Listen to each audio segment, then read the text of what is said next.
మరి ఈరోజు దేవుడు మనకి అందించబోయేటువంటి ఒక చక్కటి మాట, మరి మన ఆత్మీయ జీవితంలో మన స్థితిని తెలియపరిచేటువంటి ఒక చక్కటి సందర్భం ఏంటంటే, మనమేదో భక్తిలో కొనసాగుతున్నాం, భక్తి చేసుకుంటూ పోతున్నాం, నిత్యరాజ్యానికి వెళతాం అనే నిరీక్షణ ప్రతి వారికి ఉంటది కదా.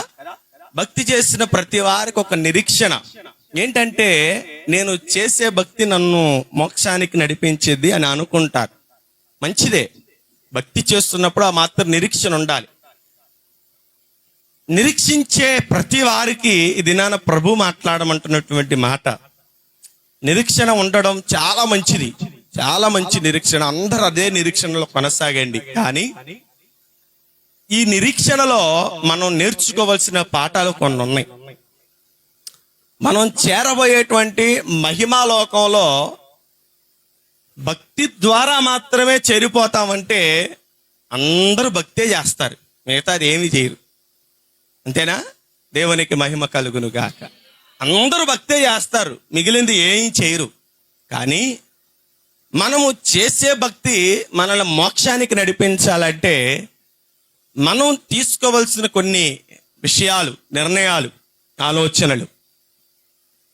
మనం చేరాలి మోక్షానికి అంటే చేరతాం, ఖచ్చితంగా అందరూ చేరతాం. ఎలా ఉంటే చేరతాం, ఏ విధంగా ఉంటే చేరతాం చూద్దాం. వాక్య భాగము లేవి కాండము 20వ అధ్యాయము. అందరూ పరిశుద్ధ గ్రంథాన్ని చూడండి. లేవి కాండము 20వ అధ్యాయము 7వ వచనాన్ని నేను చదువుతున్నాను, చాలా జాగ్రత్తగా నా మాటలు వినండి. కావున మిమ్మును మీరు పరిశుద్ధపరచుకొని పరిశుద్ధులై ఉండుడి, నేను మీ దేవుడనైన యెహోవాను. దేవునికి మహిమ కలుగును గాక. మరొక మాట మనం చదువుకుందాం.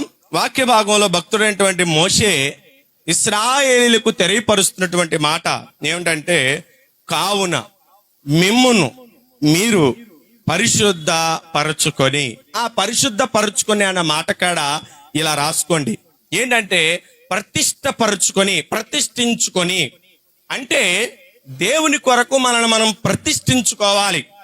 ఈ దినం ప్రభు మాట్లాడమన్నటువంటి మాట, ప్రభు చెప్పమన్నటువంటి మాట, ప్రభు తెలియపరచమన్నటువంటి మాట, భక్తి చేస్తూ మోక్షానికి చేరతాం అనే ఆలోచన కలిగి, ఆశ కలిగి భక్తిలో కొనసాగుతున్నటువంటి వారికి ప్రభు చెప్తున్నటువంటి మాట ఈ మాట ఏంటంటే, కావున మిమ్మును మీరు పరిశుద్ధపరచుకోండి. అంటే అక్కడ రాసుకోవాల్సినటువంటి మాట ప్రతిష్ఠించుకొని.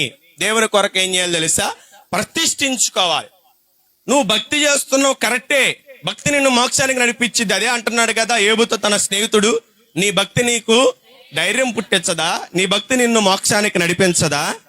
నీ భక్తి నిన్ను మోక్షానికి, పరలోక రాజ్యానికి నడిపించదా అని భక్తుడైనటువంటి ఏబుతో తన స్నేహితులు పలికినటువంటి మాట నిజమే. భక్తి మనల్ని పరలోక రాజ్యానికి చేర్చిద్దన్నటువంటి మాట ఎంత వాస్తవమో అంతే వాస్తవము మనము దేవునికి ప్రతిష్ఠితులమై బ్రతకాలి లోకంలో. భక్తి అనేది ప్రాముఖ్యం. భక్తికి అనుసంధానమైనదే ప్రతిష్ట అనేది చాలా ప్రాముఖ్యం. మనల్ని మనం ఎంతగా దేవునికి ప్రతిష్ఠించుకుంటామో, దేవునికి ఎంతగా మనల్ని మనం ప్రతిష్ట సమర్పణ చేసుకుంటామో అంత ఎక్కువగా ఈ లోకములో నీకు ఘనత, అంత ఎక్కువగా రాబోయే కాల లోకములో మనకు మెప్పు దొరుకుతుంది. మనకి చూడండి ప్రియమైనటువంటి దేవుని ప్రజలారా, ఈ లోకంలో శ్రమ తప్పదు. శ్రమలు రాకుండా ఉండవు, నిందలు రాకుండా ఉండవు, అవమానాలు రాకుండా ఉండవు, సహజంగా బలహీనతలు కూడా రాకుండా ఆగవు. ఏమండి, ఈ లోకంలో శరీరంతో ఉన్న ప్రతి ఒక్కడు అనుభవించవలసినవి ఇవన్నీ తీసేయడానికి, లేదని చెప్పుకోవడానికి, రావని చెప్పుకోవడానికి ఏ మాత్రం కూడా అవకాశము లేదు. గుండె వైద్యం చేసే డాక్టర్కే చెప్పాలి. అందరు నా మాట వింటున్నారా? నా మాట వినపడుతుంది అందరికీ? దేవునికి స్తోత్రం చెప్పండి ఒకసారి. అందరికి నా మాట వినపడుతుంది కదా? గుండె వైద్యం చేసేటువంటి డాక్టర్కే ఉంటది. మోకాళ్ళ నరాల యొక్క వైద్యం చేసేటువంటి డాక్టర్కే, తలనొప్పికి మందు ఇచ్చేటువంటి కదా ఉంటాయి కదా. ఎవరికైనా సహజం అది, ఎవరికైనా తప్పదది. ఎవరికైనా అది ఏమంటే లేదంటానికైనా కాదంటానికైనా కుదరని మాట అది. ఈ లోకంలో నువ్వు జీవిస్తున్నటువంటి ఈ భూమి మీద దేవుని కొరకు నీవు ఎలా బ్రతకాలని వాక్యం చెబుతుందంటే ప్రతిష్ఠించుకోవాలంట దేవునికి. మనం ఒక కట్టడాన్ని లేకపోతే ఒక ఆలయాన్ని దేవునికి ప్రతిష్ఠిస్తాం. దేని కొరకు? ఏమండి, మోషే మందిరమును నిలబెట్టి ఏమండి ఆ మందిరములో ఏం చేశాడు తెలుసా? ప్రతి ఒక్క దానిని దేవునికి ప్రతిష్ఠించాడంట. ఆలయం మీద కప్పబడిన, ఆలయంగా ఏర్పడబడిన ప్రతి ఒక్కటి, ఆ యొక్క డేరాలు గాని, ఆ యొక్క తాళ్లు గాని, ఆ మేకులు గాని, బలిపీఠం గాని, బలిపీఠం మీద అమర్చబడేటువంటి ఆ యొక్క రొట్టెలు గాని, లేకపోతే ఆ దీప స్తంభం గాని, లేకపోతే ఆ యొక్క నిత్యము మండేటువంటి బలిపీఠం గాని, ప్రతిదాన్ని దేవునికి ప్రతిష్ఠించాడంట. ప్రతిష్ఠించిన నాటి నుంచి అవి ఎవరి కోసం పనిచేస్తున్నాయి తెలుసా? కదా, ఎవరి కోసం పనిచేస్తున్నాయి? దేవుని కొరకు పనిచేస్తున్నాయి కదా. చాలా మంది అంటారు గృహప్రవేశం చేసేటప్పుడు, అయ్యగారు మా ఇంటిని ప్రతిష్ఠ చేయండి. ఎవరి కొరకు ప్రతిష్ఠ చేయాలి? మా ఇంటిని దేవుని కొరకు ప్రతిష్ఠించండి అంటారు. కానీ ప్రతిష్ఠ చేసిన నాటి నుంచి ఎవరుంటారు చెప్పండి కదా. అంటే నా ఉద్దేశం ఏంటంటే ఉండకూడదని కాదు. ఏమిటి ఆ ఉద్దేశం? మనము దేనిని దేవునికి ప్రతిష్ఠిస్తున్నామో అది దేవుని కొరకు వాడబడాలి, దేవుని కొరకు పని చేయాలి, దేవుని కొరకు అది ఉపయోగపడాలి. మనము ప్రతిష్ఠిస్తున్న ప్రతిదీ వస్తువే గాని, ఇదిగో ఇక్కడ ఉన్న దీపస్తంభము, ఇదిగోండి ఇది దేవుని కొరకు ప్రతిష్ఠించాం. ప్రతి ఆదివారం మన కళ్ళకు కనపడుతుంది. మొన్న మధ్యన ఎవరు అడిగారు, మొన్నటిదాకా ఇది లేదు, ఇదేంటి కొత్తగా వచ్చింది, ఎక్కడ పెట్టారు ఇది అంటున్నారు కదా. దేవుని కొరకు ప్రతిష్ఠించబడిన ప్రతి ఒక్కటి దేవుని కొరకు పనిచేస్తున్నాయి. మరి నీవు దేవుని కొరకు ప్రతిష్ఠించుకున్నావా? ప్రతిష్ఠతలోనే ఉంటున్నావా? అర్థమవుతుందన్న మాట? నువ్వు అటు పక్కన కూర్చో. దేవునికి మహిమ కలుగును గాక. హల్లెలూయా. అందరికి అర్థమవుతున్నాయండి నా మాటలు? చెప్పచ్చు అంటారా? పర్లేదా? మనము దేవుని కొరకు ప్రతిష్ఠించుకుంటున్నావా? అసలు ప్రతిష్ఠతలోనే మనం నిలిచి ఉన్నావా? ప్రతిష్ఠత అనేది మనకు తెలుసా? చెప్పండి. ప్రతిష్ఠత అంటే ఏంటి మనకు చెప్పాలి. ప్రతిష్ఠిత అంటే ఏంటి? ప్రతిష్ఠ చేసుకునే ప్రతి ఒక్కరి యొక్క విధానం ఏంటంటే వారి జీవితాలు, అలాగే వారి యొక్క ఆలోచనలు, అలాగే వారి సమయము, అలాగే వారి శక్తులు, ఇక అన్ని కూడా ఏమైపోవాలి తెలుసా? దేవుని కొరకు అయిపోవాలి. మనం ప్రతిష్ఠ చేసుకోవాలి దేవునికి. దేనిని బట్టి ప్రతిష్ఠ చేసుకోవాలి? మొదటిగా చెప్తున్నాడు, మన జీవితాన్ని బట్టి ప్రతిష్ఠ చేసుకోవాలంట. మన జీవితాన్ని దేవుని కొరకు ప్రతిష్ఠ చేసుకోవాలంట. ప్రియమైనటువంటి దేవుని సంగమా, భక్తి చేస్తున్నటువంటి మనము అది సరైన భక్తి కాకపోతే మనల్ని మోక్షానికి నడిపించదు అనే మాట జాగ్రత్తగా వినండి. ఎందుకంటే లోకంలో చాలా మంది భక్తి అనుకొని చేస్తున్న వారు చాలా మంది ఉన్నారు కదా. వేషధారణ భక్తి ఉంది, అలవాటు భక్తి ఉంది, ఆచరణ భక్తి ఉంది, నామకార్థ భక్తి ఉంది, యథార్థమైన భక్తి కూడా ఉంది. అన్నీ ఉన్నాయి. కానీ ఒక్కటే మనల్ని మోక్షానికి నడిపించేది. అదేంటో తెలుసా? దేవుని కొరకు తన్ను తాను ప్రతిష్ఠించుకొని బ్రతికే ప్రతి ఒక్కడు దేవుని యొక్క రాజ్యంలోనికి ప్రవేశిస్తాడు. మొదట ప్రతిష్ఠించుకున్నవాడు తన జీవితాన్ని ప్రతిష్ఠించుకోవాలి. అర్థమవుతుందండి? తన జీవితాన్ని ప్రతిష్ఠించుకోవాలి. జీవితాన్ని ప్రతిష్ఠ చేసుకుంటాం అంటే ఏంటో తెలుసా? మన పాత పద్ధతులన్నిటి విడిచిపెట్టి ఏం చేయాలి తెలుసా? మనం దేవుని కొరకు బ్రతికేటట్లుగా మనం మరుచుకోవాలి. మన వ్యసనాలు మారిపోవాలి, మన వ్యసనాలు మానుకోవాలి, మన చెడు అలవాట్లను మనం మానుకోవాలి. మన యొక్క చిత్త వృత్తి అంటే మన మీద మనకు ఉండేటువంటి ఆలోచన కూడా ఏమైపోవాలి? మారిపోవాలి. ఇప్పుడు మనం ఏమయ్యాము చెప్పండి? ఇప్పుడు దేవుని సేవ కొరకు 23వ సంవత్సరంలో అభిషేకం తీసుకున్న 15వ తారీఖు, ఆగస్టు 15వ తారీఖు అభిషేకం తీసుకున్నటువంటి నాటి నుండి దైవ సేవకులు చెప్పినటువంటి మాట ఏంటో తెలుసా? వీరు దేవునికి ప్రతిష్ఠితులు. అంటే వీరు మేము ఆనాటి నుండి ఏమయ్యాం తెలుసా? దేవుని పని కొరకు నిలబడ్డాం. అందుకే ఎన్ని ఆలోచనలు, ఎన్ని సొంత పనులు, ఎన్ని కార్యక్రమాలు, ఎన్ని వివాహ పనులు, ఎన్ని ఏమంటే ఫంక్షన్లకు పిలిచేటువంటి కార్యక్రమాలు ఎన్నున్నా వాటన్నిటిని మానుకొని ఇదిగో ఈ దినాన్ని ఇక్కడ దేవుని సన్నిధిలో నిలబడుతున్నాం. దేని కొరకంటే మా జీవితాలు దేవునికి ప్రతిష్ఠిత చేయబడ్డాయి. ప్రతిష్ఠిత చేసుకున్న వారి యొక్క జీవితాలు ఎలా ఉండాలంటే దేవుని కొరకు పని చేయాలి. వారి ఆలోచన విధానం కానీ, వారి యొక్క అలవాటు విధానం కానీ, వారి నడిచే నడక విధానం కానీ ప్రతి ఒక్కటి ఏం చెప్పడం తెలుసా, దేవుని కొరకే అన్నట్లుగా ఉండాలి.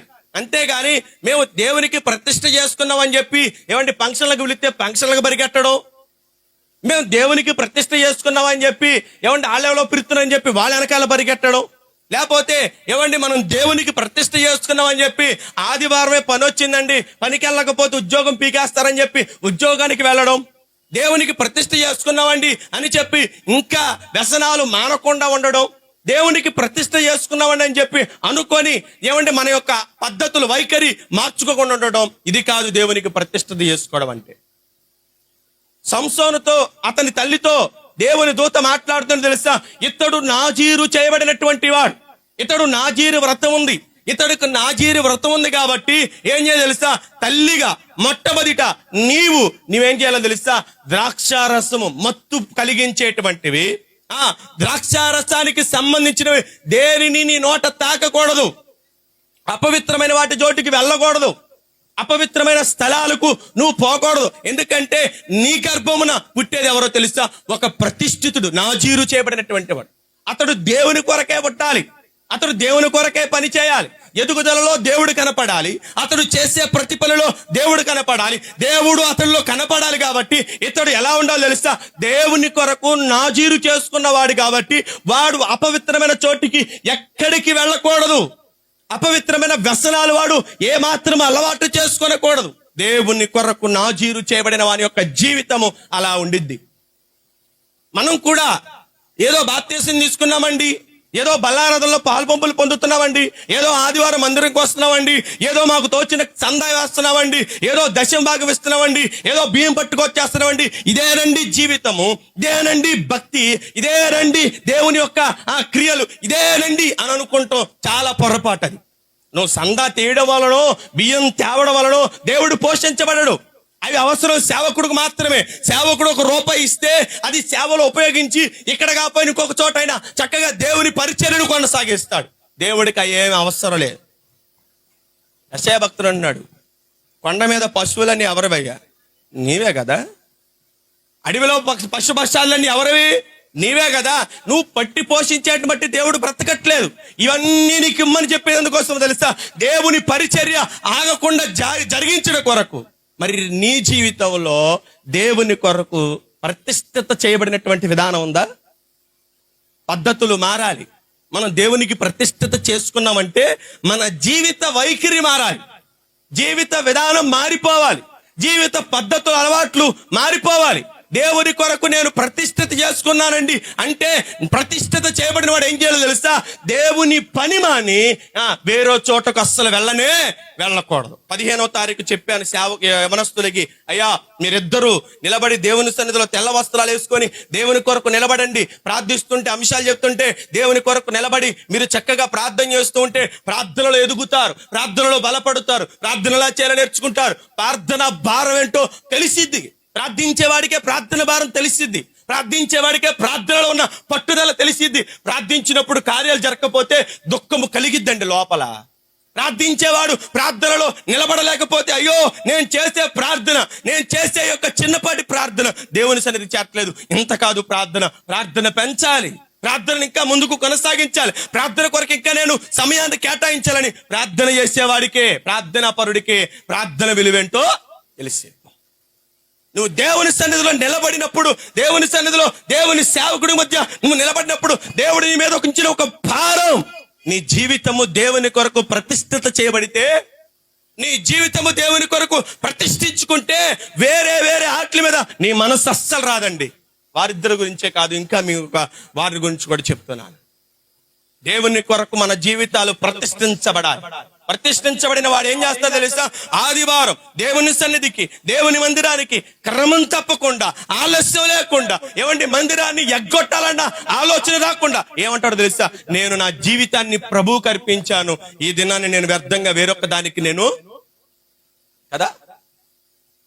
పరిశుద్ధ దినాన్ని దేవుడు పరిశుద్ధముగా ఆచరించమన్నాడు, విశ్రాంతి దినాన్ని పరిశుద్ధంగా ఆచరించమన్నాడు. కాబట్టి ఈ పరిశుద్ధ దినం ఏదైతే దేవుణ్ణి ఘనపరచడానికి, ఏదైతే దేవుని యొక్క గొప్పతనాన్ని ప్రచురపరిచేది, ఆయన సిలువను, ఆయన యొక్క మరణాన్ని, ఆయన పునరుద్ధాన్ని గుర్తు చేసే దినము ఏదైతే ఉందో దానిని పోగొట్టుకోకుండా ఏం చేస్తాడు తెలుసా? ప్రతిష్ఠితుడైన వాడు దేవుని ఆలయాన్ని విడిచిపెట్టడు. అందుకే దావీదు అన్నాడు, ఏమన్నాడు తెలుసా? నేనైతే నా దేవుని యొక్క మందిరములో పచ్చని ఒలీవ చెట్టుడై నేను ప్రతిష్ఠించేసుకున్నా, నా జీవితాన్ని దేవునికి ప్రతిష్ఠించుకున్నా. దావీదు, ఖాళీగా ఉన్నావు కాబట్టి నువ్వు ప్రతిష్ఠించుకున్నావు. మాకా పోళ్ళన్ని పనులు, పొద్దున్నే పనికి వెళ్ళాలి, మధ్యాహ్నం పనికి వెళ్ళాలి, సాయంత్రం పనికి వెళ్ళాలి, అవసరమైతే డే అన్నట్టు పనిలో ఉండాలి. మాకా కుటుంబము, మాకా బిడ్డలు, మాకా బోళ్ళని సాకుర్లు, మాకా బోళ్ళని ఉన్నాయి. నీకంటే పని పాట లేదు కాబట్టి, అడవిలో తిరిగేవాడు కాబట్టి, గొర్రెలు కాసుకునేవాడు కాబట్టి నీకు ప్రతిష్ఠత ఉండిద్దయ్యా. మాకేంటి ప్రతిష్ఠత? మా బిడ్డలకు మేము సంపాదించుకోకూడదా? మా బిడ్డలకు మేము వెనకాలేసుకోకూడదా? ఇప్పుడు కాకపోతే ఎప్పుడు మేము మా బిడ్డలకు సంపాదించి పెట్టేది అనుకుంటారు చాలా మంది. దావీదు మునుపు జీవితం అరణ్యం, తర్వాత ఎక్కడున్నాడు తెలుసా? సింహాసనం మీద. దావీదు ఎక్కడున్నప్పుడు ఈ మాట అన్నాడు తెలుసా? సింహాసనం మీద ఉన్నప్పుడు అన్నాడు ఈ మాట. మరి దావీదుకి ఎన్ని భారాలు ఉంటాయి, ఎన్ని పనులు ఉంటాయి, ఎంత ప్రయాసం ఉంటుంది, ఎంత తలనొప్పి ఉంటుంది, ఎంత పోరాటం ఉంటుంది. ఒక పక్క కుటుంబాన్ని చూసుకోవాలి, మరో పక్కన రాజ్యాన్ని చూసుకోవాలి, మరో పక్కన తన భార్యను చూసుకోవాలి, మరో పక్కన తన యొక్క వ్యక్తిగత జీవితాన్ని చూసుకోవాలి. ఇన్నిటిని ప్రక్కన పెట్టి అంటున్నాడు, నేనైతే నా దేవుని యొక్క మందిరములో పచ్చని ఒలీవ చెట్టుని నాటబడిపోతాను. మనం దేవుని సన్నిధిలో ప్రతిష్ఠితగా బ్రతకాలండి, ప్రతిష్ఠిత చేసుకోవాలండి. నా జీవితాన్ని దేవునికి ప్రతిష్ఠిత చేసుకుంటున్నాను అనుకున్న వాళ్ళ యొక్క జీవిత విధానం ఎలా ఉంటుందంటే, ఎలా నడిపించబడతారంటే, ఎలా ఉంటారంటే, భక్తులైనటువంటి సమూయేలు ఒక చోట అంటాడు, మిస్పాల వారు చేరుకున్నప్పుడు అక్కడ అంటాడు భక్తులైనటువంటి సమూయేలు ఏమంటాడు తెలుసా?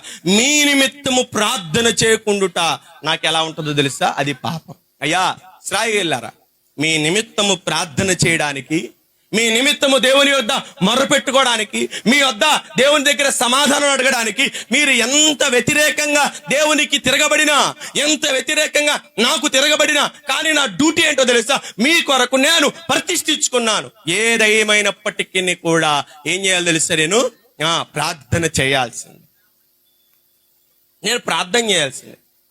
తిరగబడ్డారని చెప్పి అసలు ఆ సమూయేలు నువ్వెవడో మాకు చెప్పడానికి అన్నట్టుగా అన్నప్పటికీ కూడా సమూయేలు మాత్రం అలిగాడా? చెప్పండి, అలిగాడా?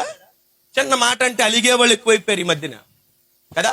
అలుగుళ్ళు సెక్షన్లు చాలా ఎక్కువైపోయిన వాళ్ళు సవర్దింపులు చేయాలి, మళ్ళీ బతిమలాడాలి, మళ్ళీ వారిని పొగడాలి, మళ్ళీ మరి అవకాశాలు ఇవ్వాలి. పనిలే సమయం లేకపోయినా, సమయం మించిపోతున్నా వారిని పిలిచి మరీ మర్యాద చేసి, అమ్మా ఇదిగో మీరు పాట పాడండి, లేకపోతే మీరే వాక్యం చదవండి, లేకపోతే మీరే ఏదో ఒకటి చేయండి అని చెప్పి వాళ్ళకి అప్పచెబితే వాళ్ళప్పుడు మనశ్శాంతి పొంది ఏమంటారు తెలుసా? అవకాశం ఇచ్చాడు కాబట్టి బ్రతికిపోయాడు.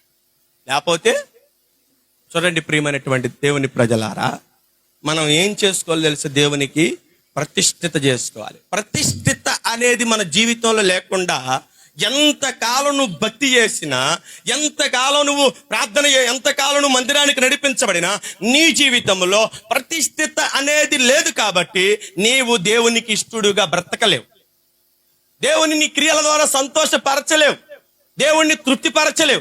సంతృష్టికరమైనటువంటి భక్తి అంట గొప్ప లాభసాటకం అంట. అర్థమైందండి? సంతృష్టికరమైనటువంటి భక్తి గొప్ప లాభసాటకం. అది మనము దేవుని కొరకు ప్రతిష్ఠించుకొని చేసే ఈ భక్తి ఉందే, దేవుని కొరకు సమర్పించుకొని చేసే ఈ భక్తి ఉందే, దేవుని కొరకు సమర్పించుకొని ప్రతిష్ఠించుకొని నడిచే ఈ జీవితం ఉందే, దీనిని బట్టి మనకు గొప్ప లాభం ఉంది. ఎప్పుడో తెలుసా? పునర్జన్మనందు మనమందరం నిలబడవలసినటువంటి చోటు ఒకటి ఉంది. ప్రపంచ పునర్జన్మందు మనం నిలబడే చోటు, మనం నుంచునే చోటు ఒక చోటు ఉంది. అక్కడ మనకు గొప్ప లాభం ఉంది. ఏ లాభమో తెలుసా? అందరికి ఒక రకమైనటువంటి స్థానం ఇస్తే మనకు ఒక రకమైనటువంటి స్థానం ఇవ్వబడుతుంది. అది ఎవరికి? ప్రతిష్ఠిత చేసుకున్నటువంటి వారికి. అర్థమైందండి? ప్రతిష్ఠిత చేసుకున్నవాడు వాడి యొక్క జీవితంలో చెడు వ్యసనాలకు పోడు. అర్థమవుతుందా? చెడు వ్యసనాలకు పోడు. యోబు గ్రంథం ఒకసారి చూడండి, 32వ అధ్యాయం అనుకుంటా, యోబు గ్రంథం. అతడు ఇలా మాట్లాంటాడు,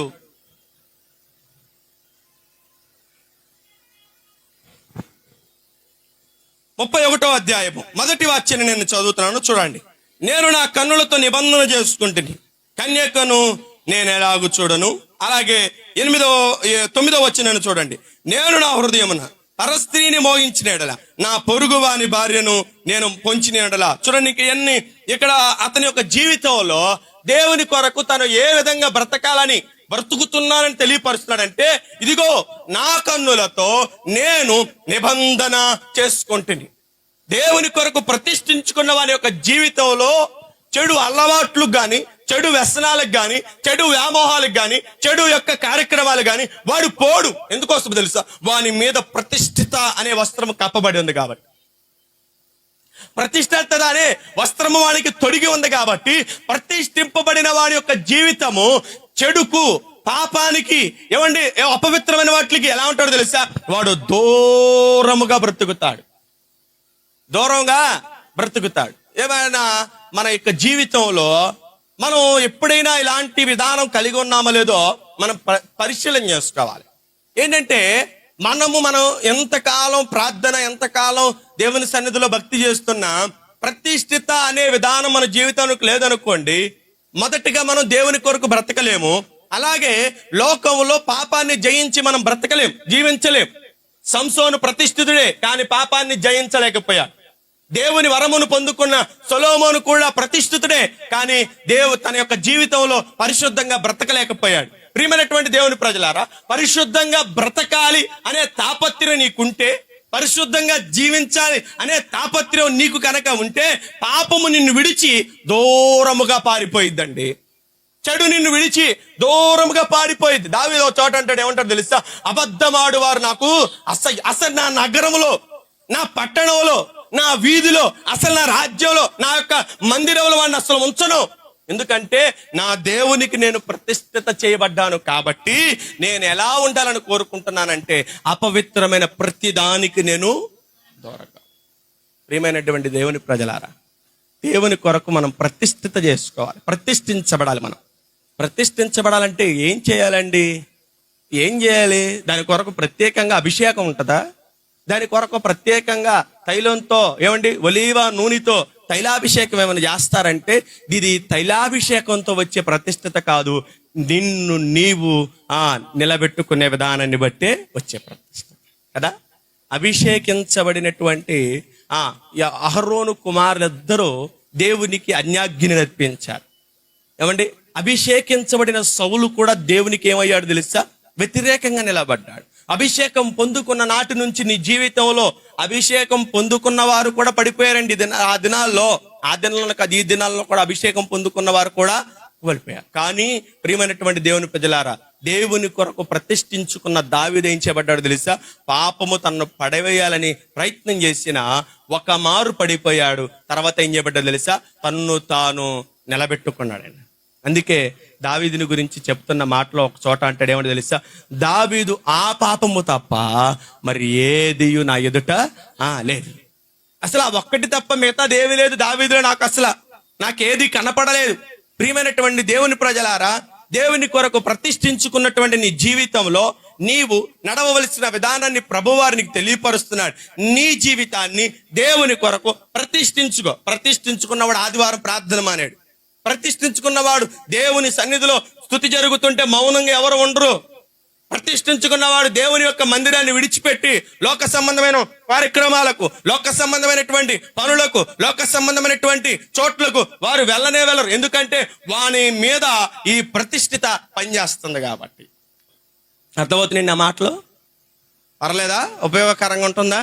చెప్పమంటారా? రెండవది, మనం ప్రతిష్ఠించుకోవాల్సినటువంటి విధానము, మనం రెండో విధానంలో చూడండి. మన ఆలోచనలను ఏం చేయాలి తెలుసా? దేవునికి ప్రతిష్ఠిత చేసుకోవాలి, దేవునికి అంకితం చేయాలి. మన ఆలోచనలు, మానవుని హృదయంలో అనేకమైన ఆలోచనలు ఉంటాయంట.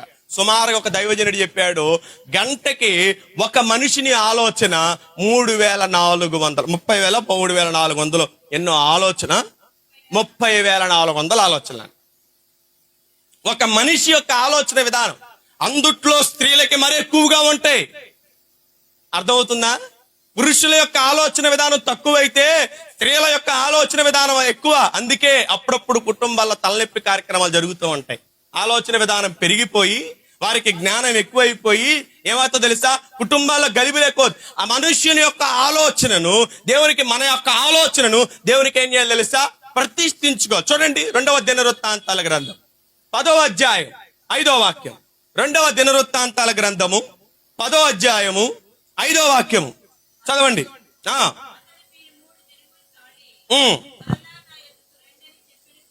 2వ దినవృత్తాంతాల గ్రంథము 10వ అధ్యాయము 5వ వాక్యం. మేము వితర్కములను దేవునిని గూర్చిన జ్ఞానమును అడ్డగించు ప్రతి ఆటంకములను పడద్రోసి ప్రతి ఆలోచనను క్రీస్తుకు లోబడినట్లుగా చెర్రపట్టి. చూడండి ఏమంటున్నాడు ఇక్కడ, క్రీస్తుకు ప్రతి ఆటంకములను పడద్రోసి ప్రతి ఆలోచనను కూడా ఏం చేయాలో తెలుసా, దొరకలేదు ఇంకా. 2వ దినవృత్తాంతాల గ్రంథము 10వ అధ్యాయము 5వ వాక్యంలో ఉందా మాట లేదా? మరి నా బైబిల్లో ఉందే. ఏమైతే క్షమించండి, 2వ కొరింథీలు, క్షమించండి, నాదే పొరపాటు నాదే, క్షమించండి. 2వ కొరింథీలకు రాసిన పత్రిక 10వ అధ్యాయం 5వ వాక్యంలో, నేను వితర్కములను దేవునిని గూర్చిన జ్ఞానమును అడ్డగించు ప్రతి ఆటంకమును పడద్రోసి ప్రతి ఆలోచనను కూడా ఏం చేయాలో తెలుసా, దేవునికి లోబడినట్లుగా చెర్రపట్టాలని. మానవుని ఆలోచన ఏం చేయాలి తెలుసా, ప్రతి ఆలోచన, మానవుడిలో పుట్టు ప్రతి ఆలోచన. చూడండి మానవునికి ఎన్ని రకాల ఆలోచనలు ఏంటి అంటే, ఎన్ని విధాల ఆలోచనలు ఉంటాయి తెలుసా. ఒక సమస్య కొరకు మనం ఒక సమస్యతో బాధపడుతున్నాం అనుకోండి, మానవుని యొక్క తీరు ఇలా చెప్తున్నాను చూడండి. ఏమంటే ఒక సమస్యతో మానవుడు బాధపడుతున్నాడు అనుకోండి, వాని సమస్యకు ఎన్ని చోట్ల పరిష్కారం ఉంటుంది, అన్ని చోట్లకు మానవుని యొక్క ఆలోచన వెళ్ళిపోతా ఉంటది. అనుకుంటాడు ఇక్కడ కూర్చొని ఈ సమస్యకు ఫలానా వాళ్ళ దగ్గరికి వెళ్తే సమస్య తీరుద్దేమో, లేదు ఫలానా వాళ్ళ దగ్గరికి వెళ్తే సమస్య తీరుద్దేమో, లేదు ఫలానా వాళ్ళ దగ్గరికి వెళ్తే సమస్య తీరుద్దేమో అని చెప్పి మానవుడు కూర్చున్న చోటనే ఆలోచనల్లో ఎక్కడెక్కడికో వెళ్ళిపోతూ ఉంటాడు. మానవుని యొక్క ఆలోచన విధానం వేగం ఎంతో, దాని యొక్క ఆలోచన యొక్క వేగం ఎంతో, గరిష్ట వేగం చెప్తే కనీసము ఇప్పుడున్న మెట్రో ట్రైన్లకు కూడా అంత వేగం దొరకదు. సూపర్ ఫాస్ట్ ట్రైన్లకు కూడా అంత వేగం దొరకదు. ఎక్కడుండే మనిషి ఎక్కడ ఆలోచిస్తారో తెలుసా, అమెరికాలో లాస్ ఏంజల్ దేశంలో అక్కడ ఒక ఇల్లు కాలిపోతుంటే ఆ ఇంటి పక్కన నుంచి నీ అమ్మగారు అక్కడ మాట్లాడుతూ ఉంటుంది. ఏమని, అమ్మా నీ ఇల్లు కాలిపోతుంది కదా, ఇక్కడ విజయవాడలో ఈ యొక్క మందిరంలో కూర్చొని అమెరికాలో కాలిపోతున్న ఆ ఇంటికి ఇక్కడ కూర్చొని సలహాలు ఇస్తా ఉంటది కదా.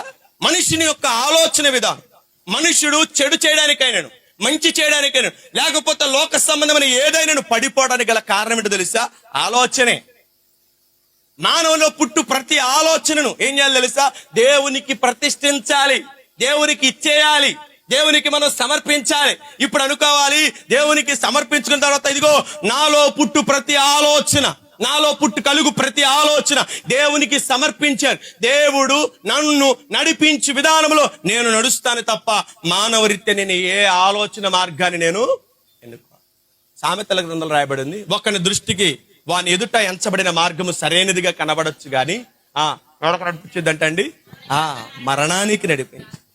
నీ ఆలోచన విధానం సరిగా లేకపోతే, నీ ఆలోచన విధానం గనక సరిగ్గా ఉండకపోతే, నీ ఆలోచనను గనక దేవునికి ప్రతిష్ఠించకపోతే, నీ ఆలోచనలు నిన్నేం చేస్తా తెలుసా, భ్రష్టత్వంలోకి నడిపిస్తా. చూడండి యోనా గ్రంథం ఒకసారి, యోనా గ్రంథము 4వ అధ్యాయము 2 నుంచి ఒక మాట చదవండి. యోనా గ్రంథము 4వ అధ్యాయము 2 నుంచి. నేను అనుకుంటుని కదా, అందువలననే నీవు కటాక్షమును జాలియును బహుశాంతమును అత్యంత కృపయు గల దేవుడివై ఉండి కీడు చేయక మానుదునని నేను తెలుసుకొని నేనేం చేశాను తెలుసా, ముందే పారిపోయానంట. ఎక్కడ పారిపోయాడు? ఇదిగో యోనా, ఇదిగో నినివే పట్టణానికి వెళ్ళి నినివే పట్టణానికి దుర్గతి పడుతుంది. బ్రతుకు మార్చుకుంటే, సరి చేసుకుంటే, నడవడిక దిద్దుకుంటే, ఆలోచన విధానాన్ని మార్చుకుంటే, నేను వారి చేయుచున్న అయక్రియములను దూరం చేసి వారి యందు నేను చేయుచున్న ఈ యొక్క కీడును బట్టి పశ్చాత్తాపడి వారిని క్షమిస్తాను. యోనా, నువ్వు వెళ్ళి నినివే పట్టణానికి ఈ దుర్గతి పట్టిద్దని చెప్పని ప్రకటన చేస్తే మనోడంటే ఇంట్లో కూర్చొని ఆలోచన చేసుకున్నాడంట. దేవుడు శాంతపరుడు, దేవుడు జాలి కలిగిన వాడు, దేవుడు కృప చూపువాడు, దేవుడు మంచివాడు, కీడుకు కీడు చేయవాడికి కూడా ప్రతి కీడు చేయకుండా వారి ఎడల జాలిపడి దేవుడు. అందుకని వీరికి ఎలాగైనా నాశనం ప్రార్థించాలని, వీరికి ఎలాగైనా కీడు రావాలని, వీళ్ళకి ఎలాగైనా నాశనం మీదకి రావాలని చెప్పి మనోడంట ఏం చేశాడు తెలుసా? నినివే పట్టణానికి వెళ్లకుండా తర్షీషుకు వెళ్ళి వాడెక్కి మనోడు మంచిగా వాడడుగు బాగా నిద్రపోయాడంట. చూడండి మానవుని యొక్క ఆలోచన విధానం, వారి ఆలోచన విధానం చూడండి ఎంత రీతిగా ఉందో.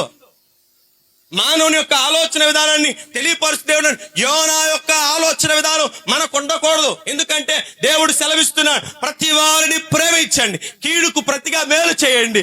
ఏమంటాడు తెలుసా? కీడును బట్టి జయించక. ఏం చేయని చెప్పాలి? దేనిని బట్టి జయించక? కీడు చేత జయించద్దు. మీరు ఒకడి నాశనం చేయాలని, ఒకడు పాడైపోవాలని మీరు ఆలోచన, దేవునికి మీ ఆలోచనలు కూడా ప్రతిష్ఠిత చేయాలి. మానవుడా, ప్రాముఖ్యంగా దేవుని రక్తం చేత కడగబడినటువంటి దేవుని ప్రజలారా, మనం చేస్తున్న భక్తి మనల్ని పరలోక రాజ్యానికి చేర్చాలంటే మనలో ప్రతిష్ఠిత అనేది చాలా ప్రాముఖ్యం. దేవునికి సమర్పించుకోవాలి. దావీదు అంటున్నాడు, ఇదిగో ఏమండి తన యొక్క వృద్ధాప్యంలో తన యొక్క ఒంటిని వెచ్చపరచడానికి తీసుకొచ్చిన ఒక చిన్న కుమార్తెను అతడు తన యొక్క సైనికులు, తన యొక్క పనివారు అతని వద్దకు తీసుకొచ్చినప్పుడు అతను అంటున్నటువంటి మాట అంటే తెలుసా? ఈమె చిన్నది, ఈమెను సమీపించకూడదు, ఈమెను కూడకూడదు. దావీదు, ఈ బుద్ధి ఎప్పటి నుంచి వచ్చింది నీకు? ఎప్పటి నుంచి వచ్చింది ఈ బుద్ధి నీకు? మునుపేమో స్నానం చేస్తున్నప్పుడే చూచి మోహించావు, ఇప్పుడు ప్రక్కలో ఉన్నటువంటి ఈ చిన్న యవనస్తురాలనే సరే నేను చేరకూడదు అని ఎప్పుడొచ్చిందో తెలుసా? తాను బుద్ధి మీరి చేసిన పాపం ద్వారా వచ్చిన ఫలితాన్ని పొందుకున్న తర్వాత దావీదు ఏం చేశాడు తెలుసా? ఇదిగో నేను ఇలా ఉండకూడదు, నా ఆలోచనలు దేవునికి ప్రతిష్ఠ చేస్తాను. మునుపు చూచి పాపం చేశాడు, ఇప్పుడు తన ప్రక్కలో ఉన్న కూడా పాపం జోలికి పోలే. చూసారా?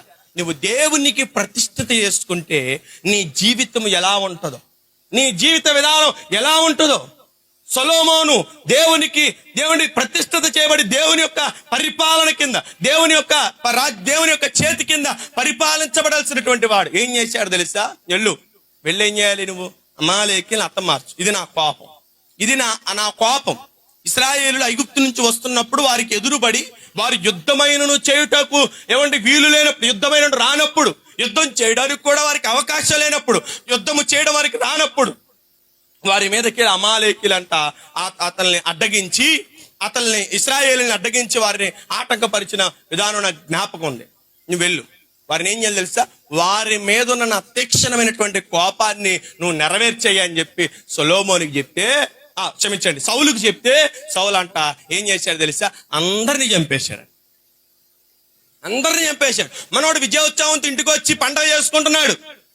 మంచి ఎద్దును ఒకటి కోసి వధించి ఆ ఎద్దుతో వండిన మాంసాన్ని తింటూ తాగుతూ గుడారంలో సంతోషగానాలతో ఆలపిస్తూ సంతోషాలు పడుతున్నాడు. మనోడు అసలు అబ్బా ఎంత ఆర్భాటంతో ఉన్నాడంటే అంత ఆర్భాటంతో వచ్చాడు. సమూయేలు రానే వచ్చాడు ప్రవక్త. వచ్చి అంటున్నాడు, సౌలు ఏం జరిగిందంటే, అయ్యా ఇదిగో నీ దేవుడైన యెహోవా సెలవిచ్చినట్లుగా నేను చేశాను, అంత నెరవేర్చా, దేవుని ఆలోచన నెరవేర్చానయ్యా అని సౌలు సమూయేలుకి చెప్తే సమూయేలు అంటున్నాడు, నీ గుడారంలో వినపడుతున్న మాటలేంటయ్యి? నీ గుడారంలో వినపడుతున్న ఆ యొక్క శబ్దాలేంటి? అవి ఎక్కడి నుంచి తీసుకొచ్చావు అని అడిగితే అక్కడ సౌలు అంటాడు, ఏమంటే తెలుసా? ఇది నీ దేవుడైన యెహోవాకు బలర్పించుటకు నీ ప్రజలు వీటిని తీసుకొచ్చారు. దేవుని ఆలోచన ఏంటి? వారిని లేకుండా చేయమని. కనికర పడద్దు. సౌలా, నువ్వు కనికర పడద్దు. ఒకవేళ చంపేటప్పుడు పసిపిల్లడు అనుకుంటావేమో, వాడిని కనికరించద్దు. ఒకవేళ గర్భిణీ స్త్రీ కూడా కనికరించమాక. కనికరించకుండా ప్రతి వాడిని హతము చేయి, చంపే. ఎద్దునైనను పశువునైన ఏది కనపడితే అది వారిని సమూలంగా తుడిచిపెట్టరా అని చెప్పి మనోడికి దేవుడు ఆయన ఆలోచన ఇచ్చి పంపిస్తే సౌలంట ఏం చేశాడు తెలుసా? బలిష్టమైన వాటిని తీసుకొచ్చి కూడా ఆరాల్లో పెట్టుకున్నాడు. అదే దేవుని ఆలోచన. చూడండి, మానవుని ఆలోచన, మనం దేవునికి సమర్పించే మన ఆలోచన మనం గనక సమర్పించకపోతే మనము అనుకున్నవన్నీ మంచివే అనుకుంటాం. ఈ పని చేస్తున్నాను కదా, ఈ పని కరెక్టే కదా, దేవుడు ఈ పనిని బట్టి సంతోషపడతాడులే అని అనుకుంటూ ఏం చేస్తారు తెలుసు? చాలా మంది ఇంటి ప్రార్థనకు రాకుండా ఇంటికాడ కూర్చొనే ఏం చేస్తారు తెలుసా? యూట్యూబ్లో వాక్యాలు వింటూ సమయాన్ని గడుపుతూ ఉంటారు. నేను చేసే పని కరెక్టేలేండి, నేను చేసే పని అంతా కరెక్టేలేండి, ఇక మాకు ఏం అక్కర్లేదులేండి, దేవుడు మమ్మల్ని బట్టి సంతోషపడతారు, మాది కరెక్టేలేండి అనుకుంటే ఏం చేస్తారు తెలుసా? ప్రార్థన మాని ఏమంటే కొన్ని కార్యక్రమాలకు వెళ్ళిపోతూ ఉంటారు. ప్రియమైనటువంటి దేవుని ప్రజలారా, నీ ఆలోచన ఏం చేయాలి? ఇప్పుడు నీ ఆలోచన ఏం చేయాలి? దేవునికి ప్రతిష్ఠించాలి. నీ ఆలోచనలో పుట్టే ప్రతి తలంపును ఏం చేయాలి తెలుసా? దేవునికి సమర్పించాలి. సొంత నిర్ణయాలు తీసుకునేటప్పుడు కూడా ఏం చేయాలి తెలుసా? ఏమండి, సొంత నిర్ణయాలు తీసుకునేటప్పుడు ఏం చేయాలి తెలుసా? ఇది అవునా కాదా అని ఏం చేయాలి తెలుసా? దేవుణ్ణి అడగాలి. మనం సొంత నిర్ణయాలు తీసుకొని, తొందరపాటు నిర్ణయాలు తీసుకొని నష్టం కొని తెచ్చుకోకూడదు. యోనా అనుకున్నాడు, దేవుడు ఎట్టకైనా కనికర పడతాడు అనుకొని మనోడు వెళ్ళిపోయి తర్షీషు వాడెక్కితే తర్షీషు వాడకి వెళుతున్న ప్రయాణికులు ఎన్నడూ చూడని అనుభవాలు వారు ఎదుర్కొన్నారు. తెచ్చుకున్న ఆహారం అంతా నీళ్లు పాలైపోయింది, సరుకులన్నీ నీళ్లు పాలైపోయినాయి. నావికుడు భయపడుతున్నాడు. నేర్పరైన నాయకుడు కూడా ఏమంటే యోనాను బట్టి భయపడాల్సి వచ్చింది. ఎందుకోసమో తెలుసా? యోనా ఏ విధమైనటువంటి ఆలోచన చేత వెళ్ళాడో దానిని బట్టి అందరికీ, తన ప్రక్కన ఉన్న వారందరికీ నష్టమే. అహితోపేల ఆలోచన కుటుంబానికి నష్టం తెచ్చింది. ఆకాను ఆలోచన కుటుంబానికి నష్టం తెచ్చింది. గేహాజీ ఆలోచన తన భక్తికే మచ్చ తెచ్చి పెట్టింది. మరి నీ జీవితంలో నీ ఆలోచన దేవునికి ప్రతిష్ఠిస్తున్నావా? దేవునికి నీ ఆలోచనను ప్రతిష్ఠ చేసుకుంటున్నావా? ఆలోచించి ఆలోచించి ఆలోచించి ఆలోచించి నీవే నిర్ణయాలు తీసుకుంటావు. దేవుణ్ణి అడగవు, దేవుణ్ణి కోరవు, దేవుడి దగ్గరికి వెళ్ళవు, దేవుని దగ్గర ప్రార్థించవు. దేవా, ఇది జరుగునా, ఇది చేయవచ్చా, ఇది చేయవచ్చా అని దేవుణ్ణి అడగాలి. 300 మంది దావీదు మీదకి తిరుగుబడుతుంటే, దావీదును కొట్టాలని ప్రయత్నం చేస్తుంటే, దావీదును చంపాలని ప్రయత్నం చేస్తుంటే దావీదు నిలబడి ఎపోదును తప్పించుకొని యెహోవా దగ్గర సెలవడుగుతున్నట్ట. దేవా, నేను మరి వెళ్ళాలనా, నేను జయం పొందుతానా, వెళ్ళొచ్చా నేను అని దేవుణ్ణి అడిగితే దేవుడు అంటున్నాడు, వెళ్ళు, వారిని ఎదుర్కొంటావు, పలానా చోట వారి మీద విజయం పొందుతావు, వారి దోచుకున్న దానికంటే రెట్టింపు తీసుకొస్తావు. దావీదా, వెళ్ళు. నువ్వు విజయాన్ని పొందాలంటే నీ ఆలోచన దేవునికి ప్రతిష్ఠితం అవ్వాలి. నువ్వు విజయాన్ని చూడాలంటే నీ జీవితంలో గొప్ప కార్యాలు చేయాలంటే నీ సొంత నిర్ణయాలు మాని, నీ సొంత ఆలోచనలు మాని, నీ సొంత ఉద్దేశాలు మాని, దేవునికి నిన్ను నువ్వు ప్రతిష్ఠిత చేసుకొని, దేవునికి నిన్ను నువ్వు సమర్పించుకొని నీ ఆలోచన విధానాన్ని కూడా ఏం చేయాలి తెలుసా? దేవునికి ఇవ్వాలి. బిడ్డలు వివాహం చేయాలంటే దేవుడి దగ్గర అడగాలి. దేవుడు ఏం చెప్తాడులేండి, ఆయన పెళ్లిలో బ్రోకరా అనుకుంటా నువ్వు దేవుడిని అడగకుండా వివాహం చేస్తావు. వచ్చేవాడు ఎవరో తాగుబోతాడే ఉంటాడు, లేకపోతే తిరుగుబోతాడే ఉంటాడు. నీకు తెలీదు. పెళ్లి చేసుకునే మంది అందరూ మేకప్ వేసుకుంటారు కదా. పెళ్లి చేసుకునే పెళ్లి అయ్యే ముందు పెళ్లి కుమార్తె గారి అందరూ మేకప్లు వేసుకుంటారు. అస్సలు బయటపడే రోజు ఒక రోజు ఉంది. వాడి బ్రతుకు, వాడి జీవితం ఎప్పుడు బయటపడి తెలుసా? వివాహం జరిగే కొద్ది దినాల నుంచి వాడి బ్రతుకు బయటపడతా ఉండదు. నెత్తి నోరు కొట్టుకుంటారు. ఏమని? అయ్యో, ఆ రోజే సరిగ్గా ప్రార్థన చేసి అనుకుంటే. దేవుని ప్రజలారా, దేవునికి మన ఆలోచనలు ప్రతిష్ఠించుకోకపోతే మనమే నష్టాల పాలవుతాం, మనమే కష్టాల పాలవుతాం. మనం తీసుకునే ఏ నిర్ణయం కూడా మనల్ని మంచి మార్గంలోకి, క్షేమకరమైనటువంటి మార్గంలోనికి మనల్ని నడిపించదు. దేవునికి నీ ఆలోచన ఏం చేయాలి తెలుసా? ప్రతిష్ఠించుకోవాలి. సామెతల గ్రంథం 3వ అధ్యాయంలో రాయబడింది, నీ చిత్తవృత్తి యందు ఆయన అధికారమును ఒప్పుకొనుము, అప్పుడు నీకేం చేయబడి తెలుసా? నీ త్రోవలన్నీ సరళం చేయబడ. ఆయన అధికారానికి నువ్వు ఒప్పుకో. నీ ప్రవర్తనంతటి మీద ఆయన అధికారానికి ఒప్పుకో, ఆయన ఆలోచనకు ఒప్పుకో, ఆయన నడిపింపుకు ఒప్పుకో. నీ ఆలోచన, నీ యొక్క ప్రతిదాన్ని దేవునికి సమర్పించి, దేవా, ఈ నిర్ణయం తీసుకోవచ్చా వద్దా? తీసుకోవచ్చా వద్దా? నెహెమ్యా ప్రార్థనా పరుడు అండి, కానీ ఎక్కడున్నాడు? రాజు చేయి కింద గిన్నెందిచ్చేవాడు కూడా అనుకోవచ్చు. నేను యూదుడును, నేను నిష్ఠాగరిష్ట కలిగినటువంటి వాడిని, నా దేవుడి కొరకు నేను చేయగలను అని చెప్పి రాజుని గనక లెక్క చేయకుండా రాజుని గనక ధిక్కరించి తన యొక్క రాజ్యం, తన రాజ్యాన్ని, నగరాన్ని కట్టుకోవడానికి వెళ్ళిపోయాడు అనుకోండి, ఏమైపోద్దో తెలుసా? రాజు గుమ్మం దాటిన మరుక్షణమే నెహెమ్యా తలకే నేల రాలిపోతుంది. ఎందుకని? రాజు సెలవు లేకుండా ఎవ్వడు కూడా తన ఇష్టం వచ్చినట్టు చేయకూడదు. రాజు ఉద్దేశం లేకుండా ఎవరు చేయకూడదు. ఒకవేళ నెహెమ్యా నేను భక్తిపరుణ్ణి కదా, నేను యథార్థవంతుడు, నేను యూదుని కదా అనుకొని ఒకవేళ తన ఆలోచన ప్రకారం నడిచాడు అనుకోండి, ఏమైపోద్దో తెలుసా? తను వెళ్ళాలనుకున్న చోటికి వెళ్ళడు, ఉన్న చోటనే చంపివేయబడతాడు. కానీ ఏం చేశాడు తెలుసా? దేవుని సన్నిధిలో ప్రార్థించాడు. ఏమని ప్రార్థించాడు? అయ్యా, నా రాజుకు దయ పుట్టించి నేను వెళ్ళుటకు అతడు మనస్సును సమ్మతిపరచని దేవుని సన్నిధిలో ప్రార్థన చేస్తే దేవుడు ఏం చేశాడు తెలుసా? నెహెమ్యా యొక్క ముఖం వైపు చూసి, ఎందుకు నెహెమ్యా ఎలా ఉన్నావు? ఎందుకు ఇలా ఉన్నావు? నీ జీవితం ఎందుకు అని అడిగితే అంటున్నాడు, మా పితరులు సమాధి నుండి పట్టణము పాడైపోతే రాజా నేను ఎలా సంతోషంగా ఉండగలను, ఎలా ఆనందంగా ఉండగలను? ఇదిగో నా పట్టణం పాడైపోయిందయ్యా అని రాజుకు సెలవిస్తే రాజు ఏం చేశాడు తెలుసా? నా ధనాగారములో నుండి నీ రాజ్యము కట్టుటకు ఏమేమి ఉపయోగపడతాయో వాటన్నిటిని ఇక్కడి నుంచే తీసుకెళ్ళి దేవునికి మహిమ కలుగును. నా నగరంలోండే తీసుకెళ్ళి నీ రాజ్యాన్ని కట్టడానికి. అవసరమైతే దారిలో దొంగల పెడుతుంటుందని ఒకవేళ భయపడితే, ఇదిగో నేను ఒక లేఖ రాస్తున్నాను, వెళ్ళి అక్కడ వారు చూపించు, పలానా పట్టణం చేరితే అక్కడ చూపించు. వారే ఈ ప్రదేశమును దాటునంత వరకు నీకేం చేస్తారు తెలుసా?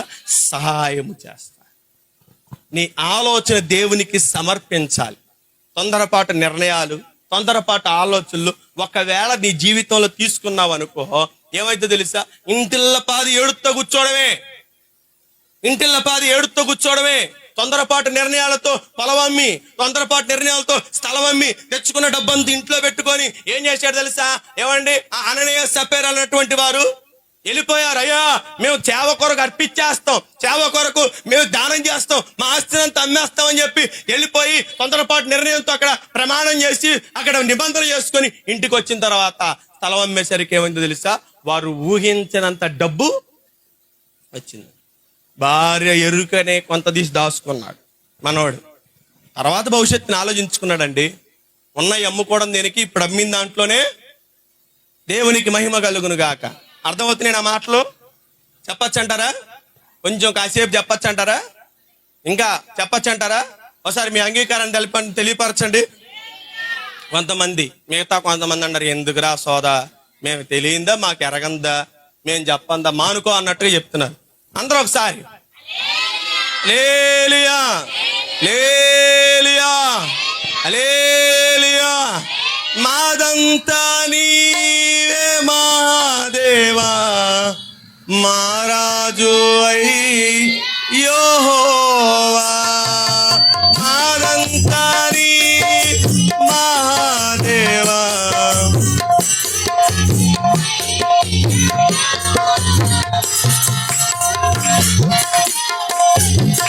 మా బ్రతుకులు మాయావాదాస్తి నీవే, మా బ్రతుకులు మాయావాదాస్తి నీవే. పిత సర్వోన్నత సమర్పించు సర్వస్వము, పిత సర్వోన్నత సమర్పించు సర్వస్వము. దేవునికి మహిమ కలుగును గాక. మరి నీ జీవితంలో దేవునికి ఇదను నుంచైనా మన ఆలోచనలు ప్రతిష్ఠిత చేద్దాం వద్దా? ప్రతిష్ఠిత చేసుకుంటే నీవు నడిచే ప్రతి మార్గాన్ని ఆయనే తెలియపరుస్తాడండి. ఆయనే బోధపరుస్తాడు, ఆయనే మనకు తెలియపరుస్తాడు. నీవు నడుచు మార్గం అంతటిలో నీ దేవుడైన యెహోవా తన దూతలకు ఆజ్ఞాపించి నీ పాదములకు రాయైనను ఏమండి నీ కాళ్ళకు గాయమైన తగలకుండా ఆయన తన దూతలకు ఆజ్ఞాపించి వారు తమ చేతులతో ఎత్తి పట్టుకునేటట్లుగా చేస్తాడు. ఎప్పుడో తెలుసా? నీ ఆలోచన దేవునికి ప్రతిష్ఠిత చేసుకున్నప్పుడు. నేను ఇలాంటి నిర్ణయాలు తీసుకోకూడదు. దేవుని అడగకుండా నేను ఏ పని చేయకూడదు. దేవుని దగ్గర సెలవు లేకుండా నేను ఏ మాట అయినను, ఏ వాగ్దానమైనను, ఏ నిబంధన చేయకూడదని ఒక ఆలోచన కలిగి ఉండి ఏం చేయాలి తెలుసా? దేవునికి మన ఆలోచనను సమర్పితం చేయాలి, ప్రతిష్ఠించుకోవాలి. అర్థమవుతుందండి? ప్రతిష్ఠిత చేసుకోవడం మొదట మన జీవితాలను, రెండవది మన ఆలోచనలు, మూడవదిగా ఏముందంటే చూడండి, మూడవదిగా మాట ఉంది, మన సమయాన్ని కూడా దేవునికి ప్రతిష్ఠిత చేసుకోవాలి. అన్ని చేస్తాం కానీ ఇది మాత్రం కుదరదు. ఎందుకంటే సమయం కొంచెం కుదిరింది అనుకోండి, అవసరమైతే కాసేపు పడుకోవడము, అవసరమైతే కాసేపు మన హృదయానికి ఆనందం కలిగించేటువంటి దృశ్యాలు, సినిమాలు చూడడము, లేకపోతే సమయం ఉంటే మోటాముళ్ళు సదిరి భుజాన వేసుకొని ఊరు ప్రయాణం.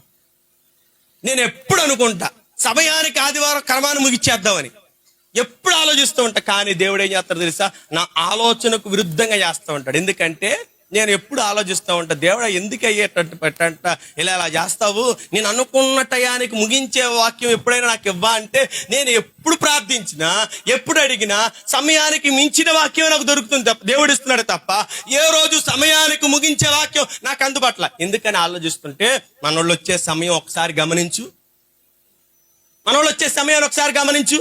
ఈ రోజు ఎంతమంది కరెక్ట్ టయానికి వచ్చారు చెప్పండి? ఎంతమంది ఖచ్చితంగా 10 గంటలకు వచ్చే ఉన్నవాళ్ళు ఒకసారి మీ చేతుల పైకి అయితే ఒకసారి చెప్తే మీ నిమిత్తం ఈ రోజు ఏమండి మేము వండుకున్న కోడిగుడ్లు పరేసేస్తాం. దేవునికి మహిమ కలుగునుగా. ఉందా? సమయాన్ని పాటించి సమయాన్ని దేవునికి ప్రతిష్ఠిత చేసుకోవాలి. నీ సమయము దేవునికి సమర్పితం చేసుకుంటే సమయములో నీవు ఇచ్చే ప్రతి ఒక్క అర్పణ దేవుడు ఇష్టపడతాడు, దేవుడు కోరుకుంటాడు. దేవునికి ఇచ్చే అర్పణ దేవుడు అంగీకరించాలంటే సమయం ఉంది. ఉదయకాల నైవేద్యం ఉంది, మధ్యాహ్న కాల నైవేద్యం ఉంది, సాయంకాల నైవేద్యం ఉన్నది, అరుణోదయపు నైవేద్యం. ప్రతి దినదినములకు సమయం కేటాయించి ఇవ్వబడిన నైవేద్యములు ఉన్నాయి. సమయం సందర్భం లేకుండా దేవునికి మనం ఇచ్చే బలుని బట్టి దేవుడు అంగీకరించమని వాక్య క్రొత్త నిబంధనలు ఏమో అంటున్నాడు, సమయం మనకు దేవుని సువార్తను ప్రకటించాలి, దేవుని పని చేయాలి. అలా కూడా నువ్వేం చేయాలి తెలుసా? దేవుని పని జరిగించేదా సమయాన్ని దేవునికి నీ కుటుంబం, నువ్వు నీ బిడ్డలు, మరి కుటుంబం అంతా చక్కబరుచుకోవాలి. కాబట్టి కుటుంబం నిమిత్తం ఒక సమయాన్ని కేటాయించుకోవాలి. ఇగో ఇన్ని గంటలు నా కుటుంబం కొరకు నేను కష్టపడాలి, నా బిడ్డల కొరకు నేను. అందరు ఆడవాళ్ళు ఉన్నారు కాబట్టి చెప్తున్నా, ఎందుకంటే మనం వీర వనితులం కాబట్టి దాన్ని బట్టి కొంచెం నేను అర్థం చేసుకుని మనసులో పెట్టుకుని మాట్లాడుతున్నా. ఏంటంటే సమయం, కుటుంబం కొరకు ఎంత సమయం ఇవ్వాలో, బిడ్డల కొరకు ఎంత సమయం ఇవ్వాలో, భర్త కొరకు ఎంత సమయం ఇవ్వాలో, మన వ్యక్తిగత జీవితానికి ఎంత సమయం ఇవ్వాలో, ప్రార్థనకి ఎంత సమయం ఇవ్వాలో, సమయాన్ని కూడా మనం ఏం చేయాలి? ప్రతిష్ఠించుకోవాలి. ప్రతిష్ఠ చేసుకోలేదనుకోండి, నేను ఎప్పుడు అనుకుంటా 5 గంటలకి 6 గంటలకు లెగుద్దాం, 5ంటికి లేచి ప్రార్థన చేద్దామని. పడుకునేటప్పటికేమో ఆప్యం చూసుకుని అన్ని చూసుకుని 11:30, 12 అయిపోద్ది. తెల్లరగట్లు వేసేసరికి లెగుస్తారు, కాకపోతే అటు ఇటుగా అన్ని రోజులు కరెక్ట్గా లేకడం. మళ్ళీ అర్థమవుతుందా? అన్ని రోజులు కరెక్ట్గా లేకడం. మా బంధుగడికి అప్పుడప్పుడు ఫోన్ చేస్తే ఎన్నింటి లేచామంటే 8:30కు లేచాను అంటాడు. వాడి విధానమే చాలా బాగుండి అనిపించింది నాకు. ఎందుకంటే సేవ చేస్తున్నప్పుడు మనకు సమయం అనేది చాలా ప్రాముఖ్యం. సమయంలో దేవునికి చెందించవలసిన దేవునికి ఇవ్వాలి. సమయాన్ని బట్టి మనం నడుచుకోవాలి. సమయము దేవునికి మనం ఇచ్చే సమయాన్ని బట్టి మన జీవితాలు ఆధారపడి ఉంటాయి. పగలు ఇంచుమించు 3 గంటల వేళ ప్రార్థనా సమయమున కొర్నేలి అనే భక్తిపరుడు తన ఇంట్లో ప్రార్థన చేసుకుంటే దేవుని దూత వచ్చి మాట్లాడడం విన్నాడంట. విని అంటున్నాడు, కొర్నేలు ఫలానా ఇంట పేతురు అనబడిన వాడు ఒక ఆయన ఉన్నాడు, అక్కడికి వెళ్ళి అతన్ని పిలిపించుకో, అతను వస్తాడు, అతను వచ్చి మార్గం తెలియపరుస్తాడని సమయాన్ని బట్టి అతను ప్రార్థన చేసుకుంటుండగా దేవుని దూత అతనితో మాట్లాడితే దేవుని తన ఇంట పనివారిని పంపించి కొర్నేలు అతని ఇంటిగా సీమోని ఇంటికాడ ఉన్న పేతురుని తీసుకొచ్చి తన ఇంట్లో పెట్టుకొని చెప్తున్నాడు, అయ్యా ఇంచుమించు నేను ప్రార్థన చేసుకుంటున్నటువంటి 3 గంటల ప్రార్థనా సమయమందు నా ఇల్లు ప్రకాశమానమైన వెలుగుతో ప్రకాశమానమైనటువంటి వెలుగు తినబడి. ఎందుకయ్యా అంటే ఇదిగో దేవుని దూత నేను ప్రార్థన చేసుకుంటుండగా నా ప్రార్థనా గదిలోనికి దిగి వచ్చాడు. ప్రార్థనా సమయం ఏంటి అసలు మన జీవితంలో? ప్రార్థనా సమయం ఏంటి? దావీదు అంటాడు, నేను చేతులెత్తుట సాయంకాలపు నైవేద్యం అంట. 119వ కీర్తన 164వ వచనంలో రాయబడినటువంటి మాట అక్కడ దావీదు అంటున్నాడు. చూడండి, 119వ కీర్తన 164వ వచనంలో రాయబడినటువంటి మాట, దినమునకు 7 మార్లు నీ న్యాయ విధులను బట్టి 7 మార్లు అంట నేనేం చేస్తున్నాను? 7 మార్లు, దినానికి 7 మార్లు సమయాన్ని పెట్టుకుని దావీదు ఏం చేస్తున్నాడు తెలుసా? దేవుణ్ణి స్తుతిస్తున్నాడు. మరి మనం ప్రార్థించే సమయము, మనము అరుణోదయం లేచే సమయము, మనం దేవునికి మనం కేటాయించే సమయము ఏదుంది? సమయాన్ని ఎలా ట్రాలీ చేసుకుంటున్నాం?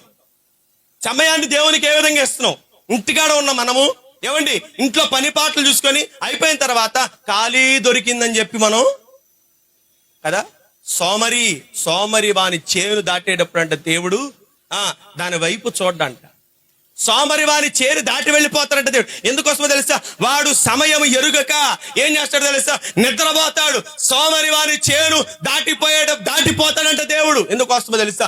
సోమరి వాడు నిద్రపోయి కాలం ఎరుగక తన పొలములో పని చేయవలసిన సమయాన్ని మాని నిద్రపోతున్న దాన్ని బట్టి దేవుడు పొలమును దీవించే సమయమున వాడి చేను దగ్గరికి వచ్చేసరికి దాటి వెళ్ళిపోతాడు. అర్థమైందండి? సామెతల గ్రంథంలో ఉందని మాట. వాడి చేను చూసి దాటి వెళ్ళిపోతాడు. ఎందుకయ్యా అంటే వాడు మంచి వేసవి కాలంలో మంచి ఏమండి వరి పంటలు చేతికొచ్చే సమయంలో వీడెళ్ళి గురకబెట్టి నిద్రపోతా ఉంటాడు. ఏమండి పొద్దున్న నుంచి బాగా కష్టపడ్డాపోయాడండి. మధ్యాహ్నం కాసేపు ఖాళీ దొరికింది అని పడకైతే 5ంటికి లేసేవాళ్ళు ఉన్నారు, 6ంటికి లేసేవాళ్ళు ఉన్నారు. నీ సమయాన్ని దేవునికి ఎంత చక్కగా వినియోగించుకుంటున్నావు అంత చక్కగా నీ జీవితాలు, నీ కుటుంబాలు కట్టబడతాయి. దేవునికి సమయం ఇవ్వాలి. దేవునికి నీ యొక్క జీవితంలో నువ్వు అనుభవించే ఈ 24 గంటల వ్యవధిలో ఎంత కాలం దేవునికి, ఎంత సమయం దేవునికి ఇస్తున్నావు కదా? ఎంత సమయం దేవునికి ఇస్తున్నావు? ఏదైనా తోటలో ఉన్నప్పుడు పగలనక రేయనక ఏదైనా తోటలో ఆదాము వాళ్ళిద్దరూ దేవునితో సహవాసం గడిపారు. ఏదైనా తోట నుంచి వచ్చిన తర్వాత ఏమైంది? వాళ్ళ జీవితం అంతా కష్టాలు, భూమి పండించుకోవడం, రెక్కల కష్టం, బిడ్డలను సాకడం, ఇదే తంత అయిపోయింది. దేవునితో మాట్లాడే విధానం లేదు, దేవుని దగ్గరికి వెళ్ళడం విధానం లేదు కదా. మనకి సమయం ఉండగానే మనం ఏం చేయాలి తెలుసా? దేవునిని సమీపించాలి. సమయాన్ని కేటాయించి 24 గంటల్లో కుటుంబం కోసం 2 గంటలు తీసేయండి. పొద్దున్నే పనికి వెళ్ళే వాళ్ళు వంటలు చేసుకోవాలి, ఇవన్నీ చేసుకోవాలి కాబట్టి 2 గంటలు తీసేయండి. మరి మన కాసేపు రెస్ట్ కోసం 2 గంటలు తీసేయండి. మిగిలిన ఎన్ని గంటలు మిగులుతున్నాయి? ఇంకా 18 గంటలు మిగులుతున్నాయా? 18 గంటలు మిగులుతున్నాయి కదా. ఈ 18 గంటల్లో బైబిల్కి, ప్రార్థనకి, నీ వ్యక్తిగత జీవితానికి ఎంత సమయం ఇస్తున్నాం? అసలు ఎన్నిసార్లు బైబిల్ చదివాం మనం? అసలు ఎన్ని గంటలు ప్రార్థనలో కూర్చుంటున్నాం? ప్రార్థన వాక్యం ఎంతసేపు మన జీవితంలో? 24 గంటల ఈ యొక్క వ్యవధిలో నువ్వు ఎంత సమయాన్ని దేవునికి ఇస్తావు? 18 గంటలు పని చేస్తాం కదా. 18 గంటలు పని చేస్తాం. చాలక 20 గంటలు పని చేసేవాళ్ళు ఉన్నారు. ఇంకా చాలక ఏమంటే ఓవర్ డ్యూటీ చేసేవాళ్ళు ఉన్నారు. మరి నీవెప్పుడు దేవునితో మాట్లాడేది? నువ్వెప్పుడు దేవునితో కలిసి ఉండేది? ఎప్పుడు దేవునితో నువ్వు సంభాషించేది? ఎప్పుడయ్యా మన బ్రతుకు మారేది? ఎప్పుడు ఆయన వస్తాడు, వెళ్ళిపోతాం, ఇక అంతే. ఏమన్నా మనం దేవుని కొరకు జీవించిన విధానం, మన సమయాన్ని కూడా దేవునికి సమర్పించుకోవాలి. ఇంకా ఆఖరి మాట, ఇంకొక మాట రాయబడింది 4వ చూసుకుంటే అంటున్నాడు, మన శరీరాలను దేవునికి ప్రతిష్ఠ చేసుకోవాలి. సమయం ప్రతిష్ఠ చేసుకోవాలి, ఆలోచన ప్రతిష్ఠ చేసుకోవాలి, జీవితాన్ని ప్రతిష్ఠ చేసుకోవాలి. అలాగే ఈ శరీరము దేవునికి ప్రతిష్ఠ చేయబడి, కన్ను, చెవులు, నోరు, చెప్పండి, హృదయము, చేతులు, కాళ్ళు, ఇవన్నీ ఎవరికి వరకు పని చేయాలి?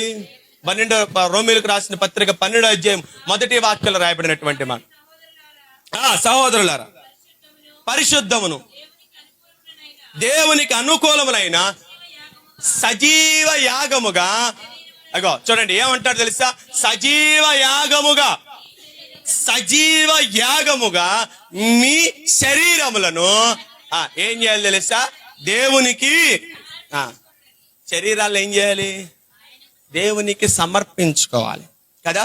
చేతులతో వేటిని చేస్తున్నామో, చెవులతో వేటిని వింటున్నామో, కళ్ళతో వేటిని చూస్తున్నామో, కాళ్ళతో ఎక్కడికి పరిగెడుతున్నామో, వీటన్నిటిని బట్టి మనం ఏం చేయాలో తెలుసా? దేవుని సన్నిధిలో ఒక మాట చెప్పాలి. దేవా, నా చేతులతో నిన్ను గణపరుస్తాను, ఇదిగో నా పెదవులతో నిన్ను స్తుతిస్తాను, నా కళ్ళతో నీ జీవవాక్యాన్ని చదువుతాను, ఇదిగో నా చెవులతో నీ పరిశుద్ధ లేఖనాలను వింటాను ప్రభా, నా కాళ్ళతో నీ ఆలయానికి నడుస్తాను ప్రభా అని మనం ఏం చేయాలి తెలుసా? ప్రతిష్ఠిత చేసుకోవాలి కదా. యేసు ప్రభువారు మత్తయి సువార్తలో అంటున్నటువంటి మాట ఏంటి తెలుసా? నీవు 2 చేతులు కలిగి నరకానికి పోయేదానికంటే ఒంటి చేతి కలిగి పరలోక పట్టణానికి వెళతాం మంచిది. ఎందుకంటే అపవిత్రమైనది నీ చేతులతో జరిగించి 2 చేతులు కలిగి నరకానికి వెళ్ళటం కంటే అవిటి వాడివై పరలోకానికి వెళ్తామే బెటర్. ఏం చేయాలి? నీ చేతుల పనులను దేవుడికి ఏం చేయాలి తెలుసా? సమర్పించాలి. మోషే ఇలా ప్రార్థన చేస్తాడు. ఏమని ప్రార్థన చేస్తాడు తెలుసా? యెహోవా, మా చేతి పనులను చెప్పాలి, మా చేతి పనులను ఆశీర్వదించు. మా చేతి పనులను ఆశీర్వదించండి.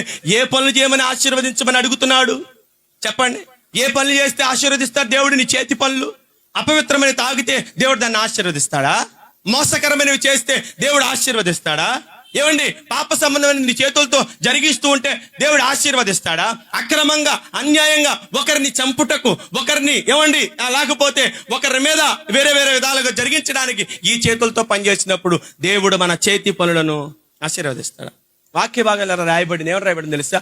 నీవు నడుచు మార్గం అంతటిలో నీవు దేవుడైన యెహోవా నీకు తోడై ఉండి నీకేం చేస్తాడు తెలుసా? నీ ప్రయాణం అంతట్లో నీకు అన్ని చోట్ల కనపడే వాగ్దానం ఇది. అన్ని చోట్ల కనపడే వాగ్దానం. ఎప్పుడు ఎక్కడికి వెళితే దేవుడు నీ ప్రయాణంలో క్షేమాన్ని ఇస్తాడు?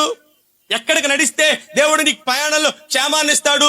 ఇదిగో నినివే పట్టణానికి వెళ్ళమంటే తర్షీషుకి వెళ్ళినటువంటి పాదాన్ని బట్టి దేవుడు ప్రయాణంలో క్షేమాన్ని ఇచ్చాడా? చెప్పండి. ఆ ప్రయాణంలో క్షేమాన్ని ఇచ్చాడా? యాజకుడితో చెప్పాడు, వెళ్ళమాక, మాట్లాడమాక, అది యెహోవా ఆశీర్వదించిన జనాంగము, దాని మీద నువ్వు మాట్లాడతాను కుదరదే అంటే ధన వ్యామోహపరుడై వెళ్ళాడు బిలాము. క్షమించండి, బిలాము ఏమయ్యాడు? మార్గంలో ఎన్ని దెబ్బలు తిన్నాడో, ఎన్ని దెబ్బలు అనుభవించాడో. బిలాము దెబ్బలు తిన్నాడు. ఎందుకొరకు అంటాడు? యోధా పత్రికలో అంటాడు. ఏమంటే తెలుసా? వంకరి త్రోవను అనుసరించి వెళ్ళిన బిలాము ప్రవర్తన మీరు కలిగి ఉండి. అతడు ఏం చేశాడు తెలుసా? ధనాపేక్ష పరుడై వంకరి మార్గంలో గుండా వెళ్ళాడు. ప్రియమైనటువంటి దేవుని ప్రజలారా, నీ శరీరము దేవునికి ఏం చేయాలి తెలుసా? ప్రతిష్ఠిత చేసుకోవాలి. దేవునికి నీ శరీరం ఏం చేయాలి? ప్రతిష్ఠ చేయాలి. సజీవ యాగముగా మీ శరీరములను ఆయనకి. ఈ దేహము దేవునిదని గుర్తెరిగి, మోషే సొలొమోను ఇద్దరు కదలనటువంటి ఆలయాలు కడితే యేసు ప్రభువు ఏం చేశాడు తెలుసా? కదిలే ఆలయాలను కట్టాడు. ప్రతి వారి దేహమును ఆయన ఆలయంగా మార్చుకున్నాడు.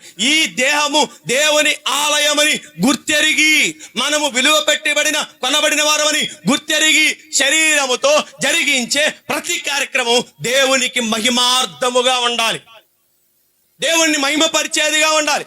ఈ కాలు దేవుని పని కొరకు పని చేయాలి, ఈ చేతులు దేవుని పని కొరకు పని చేయాలి, ఈ నోరు దేవుని పని కొరకు మాట్లాడాలి, ఈ చెవులు దేవుని పని కొరకు పని చేయాలి, ఈ కళ్ళు దేవుని. ఎన్ని జరుగుతున్నాయి అంటారా? చేస్తున్నామంటారా? అందరూ ఒకసారి తలల పైకెత్తండి. జ్ఞాన ప్రకాష్ గారు కొంచెం టేస్తే కొంచెం ఒక చల్లదనం తగిలి కొంచెం ప్రజలు ఇప్పటికే వేడి మత్తుతో ఇప్పటికే జనాలు కొంచెం ఇబ్బంది పడిపోతున్నారు. కొంచెం జ్ఞాన ప్రకాష్ గారి కూర్చుని, లేకపోతే కూలర్ నైట్ వైపు అటు వైపు తిప్పండి. దేవునికి మహిమ కలుగును గాక. మీ క్షేమం కొరకే ఇంత వాక్యం చెప్తున్నా, మాకు మీరే కనపడుతున్నారు కాబట్టి మీ క్షేమం కొరకే నేను మాట్లాడుతున్నా. దేవునికి మహిమ కలుగును గాక. లేలియా. అందరికి అర్థమవుతున్నాయి ఆ మాటలు? చెప్పచ్చా అంటారా? పర్లేదా? చెప్పచ్చా? ఉందా? మరి వింటారా మరి వాక్యాన్ని? ఏంటి ఈ మధ్యన ఏడవో తెగ రాసుకొచ్చి అత్తున్నట్టు తెగ చెప్తున్నాడు అనుకుంటున్నారా? అర్థమవుతున్నాయండి? పర్లేదు, చెప్పచ్చు అంటారా? ఏదో ప్రయోజనంగా ఉంటాయంటారా? ఉంటాయా ప్రయోజనంగా? బిర్యానీ తెచ్చిపెట్టి కుక్కితే ఏం ప్రయోజనం? అది ఎక్కాలిగా లోపలికి వెళ్ళి ఎక్కాలి కదా. తినే మనసు ఉంటే తెచ్చింది పచ్చడి మెతుకులేని ఇష్టంగా తింటారు కొంతమంది. అదే ఇష్టం లేదనుకోండి, ప్యారడైజ్ బిర్యానీ తీసుకొచ్చి ముందు పెట్టినా కూడా ఎక్కదో. అందుకే అడుగుతా ఉంటా, ఏమన్నా ప్రయోజనం ఉందా? వాక్యం వెళ్తుందా? చెప్పచ్చు అంటారా? ఇంకా కొద్దిగా ఒక మాటే ఉంది. దేవునికి మహిమ కలుగును గాక. మా మౌలి పర్లేదా? చెప్పచ్చంటారు, మంచిది. దేవునికి మహిమ కలుగును గాక. హల్లెలూయా, హల్లెలూయా. ప్రసంగి గ్రంథం చూద్దాం, చూడండి 12వ అధ్యాయం. ప్రసంగి గ్రంథము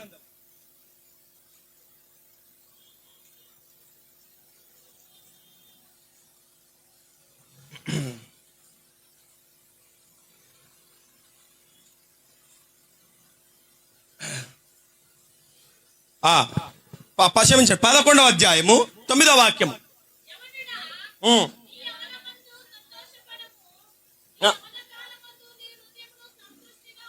వండనిమ్ము, నీ కోరిక చెప్పునను, నీ దృష్టి యొక్క ఇష్టము చెప్పునను ప్రవర్తింపము. అయితే వీటన్నిటిని బట్టి దేవుడు నిన్ను తీర్పులో పెడతారన్న విషయం మాత్రం జ్ఞాపకం. ఈ శరీరముతో చేసే ప్రతి పని దృష్టి ఆకర్షించిందని, మనసు కోరుకుందని, ఈ శరీరంతో పాడు పని చేసామనుకోండి, ఈ శరీరమే మనల్ని ఎక్కడ నిలబెట్టద్దో తెలుసా? తీర్పులో నిలబెట్టిద్దంట. ఎక్కడ నిలబెట్టిద్ది? తీర్పు నిలబెట్టి. ఈ శరీరం ఆకర్షించిద్దండి. ఇదిగో అందంగా అందరూ అలంకరించుకుంటున్నారు, మెడకేసుకుంటున్నారు, చెవికేసుకుంటున్నారు, మూతికేసుకుంటున్నారు, ముక్కికేసుకుంటున్నారు, ఏమంటే చేతులకు వేసుకుంటున్నారు, కాళ్ళకి వేసుకుంటున్నారు. వాళ్ళు వేసుకోగలేంది, వాళ్ళు పెట్టుకునగలేనిది నీకేమైందని చెప్పి నువ్వు కూడా పెట్టుకోని శరీరం ఏం చేసి తెలుసా? ఆకర్షించిద్ది. వాళ్ళు ఆకర్షించుకున్న రీతిగా నువ్వు కూడా ఆకర్షించుకున్నావు అనుకో, వాక్యం ఏం చెప్తుందో తెలుసా? వెల్లుపట్టి అలంకరణ మీకు అలంకరణగా ఉండనివ్వండి. మీ అలంకరణ ఎలా ఉండాలి? దైవ భక్తి కలిగిన స్త్రీలను పోలిన మాదిరిగా మీ అలంకరణ ఉండాలి, మీ మాదిరితనం ఉండాలి. అలంకరణ అంటే పై యొక్క విధానం కాదు. అలంకరణ అంటే జీవిత విధానం. అలంకరణ అంటే నిన్ను నీవు ఎదుటి వారికి కనపరుచుకోవడం. ఎస్తేరు అంటుంది, తన యొద్దకు వచ్చినటువంటి ఆ యొక్క నియమించబడినటువంటి ఆ యొక్క నపుంసకుడు అంటుంది, అయ్యా నీవు నియమించినదే తప్ప వేరొక్కటి నాకొద్దు. నా శరీరం కావాలని కోరుకుంటుందని చెప్పి వాళ్ళకిలాగా సుందరమైనవి, అందమైనవి, అలంకరణకు పనికొచ్చేవి, ఎవరినో మెప్పించేవి అలంకరించుకోవడం వల్ల నాకు మెప్పు కలగదు. ఇదిగో నువ్వు ఏదైతే కోరుకుంటున్నావో, ఏదైతే నాకు అలంకరించడానికి ఇది ఉపయోగపడిద్ది, ఇది ధరించుకుంటే రాజు మనసు నువ్వు దోచుకుంటావని అడుగు. ఏదైతే నీకు ఇష్టమైతే ఉందో దాన్నే నాకు అలంకరించు. నా శరీరం మీద నా పెత్తనం కాదు, నా శరీరం మీద నా ఆలోచన కాదు. ఇదిగో నన్ను నీకు అప్పగించుకుంటున్నానని చెప్పి ఆ రాజు నియమించినటువంటి అధికారికి తన్ను తాను అప్పగించుకుందంటే ఎస్తేరు. ఏం చేయబడింది తెలుసా? అందరూ వారు రాజుకు కనబరుచుకునే కాలంలో అందరూ వచ్చి అలా నిలబడుతూ ఉంటే రాజు మనసు ఎవరి మీదకి వచ్చిందో తెలుసా? ఎస్తేరు మీదకి వచ్చింది. ఎందుకోసమో తెలుసా? తన శరీరము కోరుకున్నట్లుగా తాను అలంకరించుకోవాలా, కోరుకోవాలా, దాన్ని ఇష్టపడకుండా ఏం తెలుసు? నీవు ఏది నియమిస్తే అదే. దానియేలు దగ్గరికి వచ్చి పంచభక్ష పరమన్నాలు, మటను దమ్ బిర్యానీ, కోడి దమ్ బిర్యానీ, అన్ని ఏమంటే మాంసాహార సంబంధమైన అన్ని వచ్చి మీద పెట్టుకు బల్ల మీద పెట్టారు. తిను దానియేలు, తిను. 4 రోజుల్లో లావైపోయి 110 కేజీలకు రావాలి. మీ దేశంలో ఎవడు తిండి పెట్టేవాడు లేడు అనుకుంటా. బక్క చిక్కిపోయి 60-50 దగ్గర ఉన్నావు. అసలు ఇలాంటి కుర్రోడు ఎంత లావు ఉండాలో తెలుసా? ఎంత బలంగా ఉండాలో తెలుసా? ఎంత కండబట్టి ఉండాలో తెలుసా? ఇదిగో ఇవన్నీ తిని ఇప్పుడు ఏమవ్వాలి? బలువు బాగా అని చెప్పి తీసుకొచ్చి పెడితే దానియేలు అంటాడు, ఏమంటా తెలుసా? నాకు ఇవేం అక్కర్లా, నువ్వు తిని ఇప్పుడు వచ్చి పెడితే నేను తిని బలవలసినటువంటి పని నాకు అవసరంలా, నాకు అసహ్యమైన ఏమొద్దు, నాకు సాదాసీదాగా అందించేటువంటి ఆకుకూరలు నాకు చాలు. ఎందుకంటే వీటన్నిటిని తినటం వల్ల నేను ఇప్పుడేదో బలవంతుని అయిపోను. వీటన్నిటి తినటం వల్ల నాకే ప్రయోజనం? నాకు కావాల్సింది ఏంటంటే నేను నియమించుకునే కొన్ని ఉన్నాయి, వాటిని నాకు పెడితే చాలా అంటే ఆ యొక్క రాజు నియమించిన అధికారి భయపడ్డాడు. కానీ తర్వాత 10 మంది ఆ యొక్క మిగిలిన వారి కంటే ఈ యొక్క నలుగురే రాజు ముందు నిలబడితే ఎంత సుందరంగా కనబడ్డారు. వారి ముఖాలంట 1000 వాట్ బల్బు కంటే ఎక్కువ మెరుస్తున్నాయి అంట కదా. వారి ముఖాలు చూసి రాజు ఆకర్షితుడైపోయాడు. అబ్బా ఎంతటి సౌందర్యం, ఎంతటి అందం, ఏం పెట్టావు వీళ్ళకంటే? నేనేం పెట్టలేదు. బాదం పప్పులు, జీడి పప్పులు, పిస్తా పప్పులు ఎన్ని వేసి పెట్టలేదు వాళ్ళకి. ఏమండి, కోడి కూర, మటన్ కూర, చేపల ఫ్రై ఏం పెట్టలే నేను. ఏం పెట్టకుండా ఇంత మెరుపు ఎక్కడి నుంచి వచ్చింది? పాలల్లో అదేదో వేస్తారు, అది వేసావా? ఏమి లేదు. మనవాడు పాలు తాగే అలవాటు కూడా మనవాడికి లేదు. మరి ఇది ఏం వేయకుండా ఎరుపుదనం ఎలా వచ్చింది? సంతూర్ సబ్బు వాడావా చందనానికి, చర్మానికి? నేను వాడి నల్లగా అయిపోయా. సంతూర్ సబ్బు నా చర్మానికి ఏంటో అది పడతల్లా, కలిసి రావట్లా. అందుకనే ప్రక్కన పెట్టి దేవునికి మహిమ కలుగును గాక. లేలుయా, లేలుయా. దేవునికి మహిమ కలుగును గాక. మన శరీరాలను దేవుని కొరకు ఏం చేయాలి తెలుసా? సమర్పించుకోవాలి. ఈ చేతులతో దేవుని పని, ఈ కాళ్ళతో దేవుని పని. నేను ప్రతి సమయమందు దేవుని సన్నిధిలో ఉండాలి. దావీదు అంటున్నాడు, ఏమని తెలుసా? నేను దేవుని యొద్ద ఒక వరం అడిగి తిని అది నేను పొందుటకు వెతుకుతున్నాను. ఏంటో తెలుసా? దేవుని మందిరములో ఆయన ప్రత్యక్షతను చూచుటకును, ఆయన ఆలయంలో ధ్యానించుటకును నా జీవిత కాలమంతయు నేను దేవుని మందిరంలో నిలబడాలని కోరుకుంటాను. నా జీవితం అది. ఈ శరీరంతో ఉన్నంత కాలం ఈ పాడు లోకంలో బ్రతికే కంటే నా దేవుని ఆలయంలో పడి ఉంటమే మేలు నాకు. పెనిమిటిని విడిచిపెట్టిన నాటి నుంచి దేవుని ఆలయంలోనే ఉందండి. మరి మన శరీరాలతో దేవుని ఘనపరిచే విధంగా ప్రతిష్ఠ చేసుకున్నావా?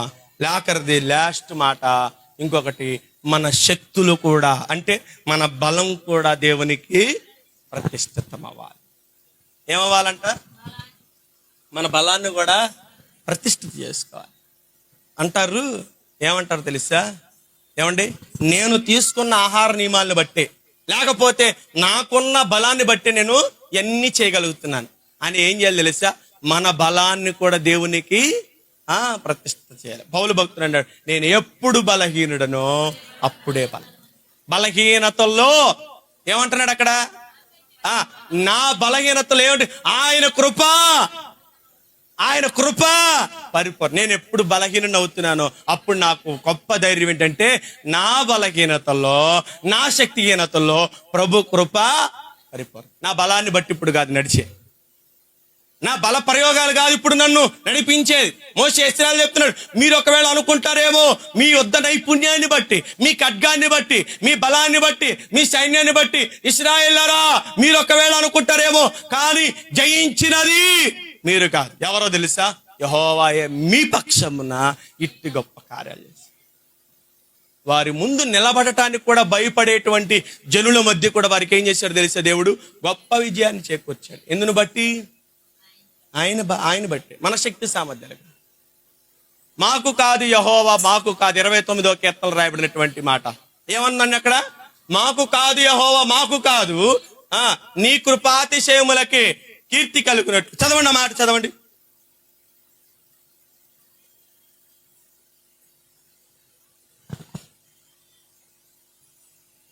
తేనా 29వ కీర్తనేనా కాదా?